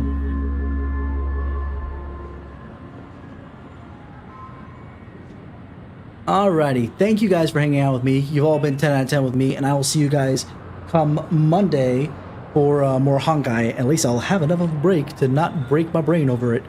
You guys have a wonderful morning, afternoon, evening, whenever it is, wherever it is that you are.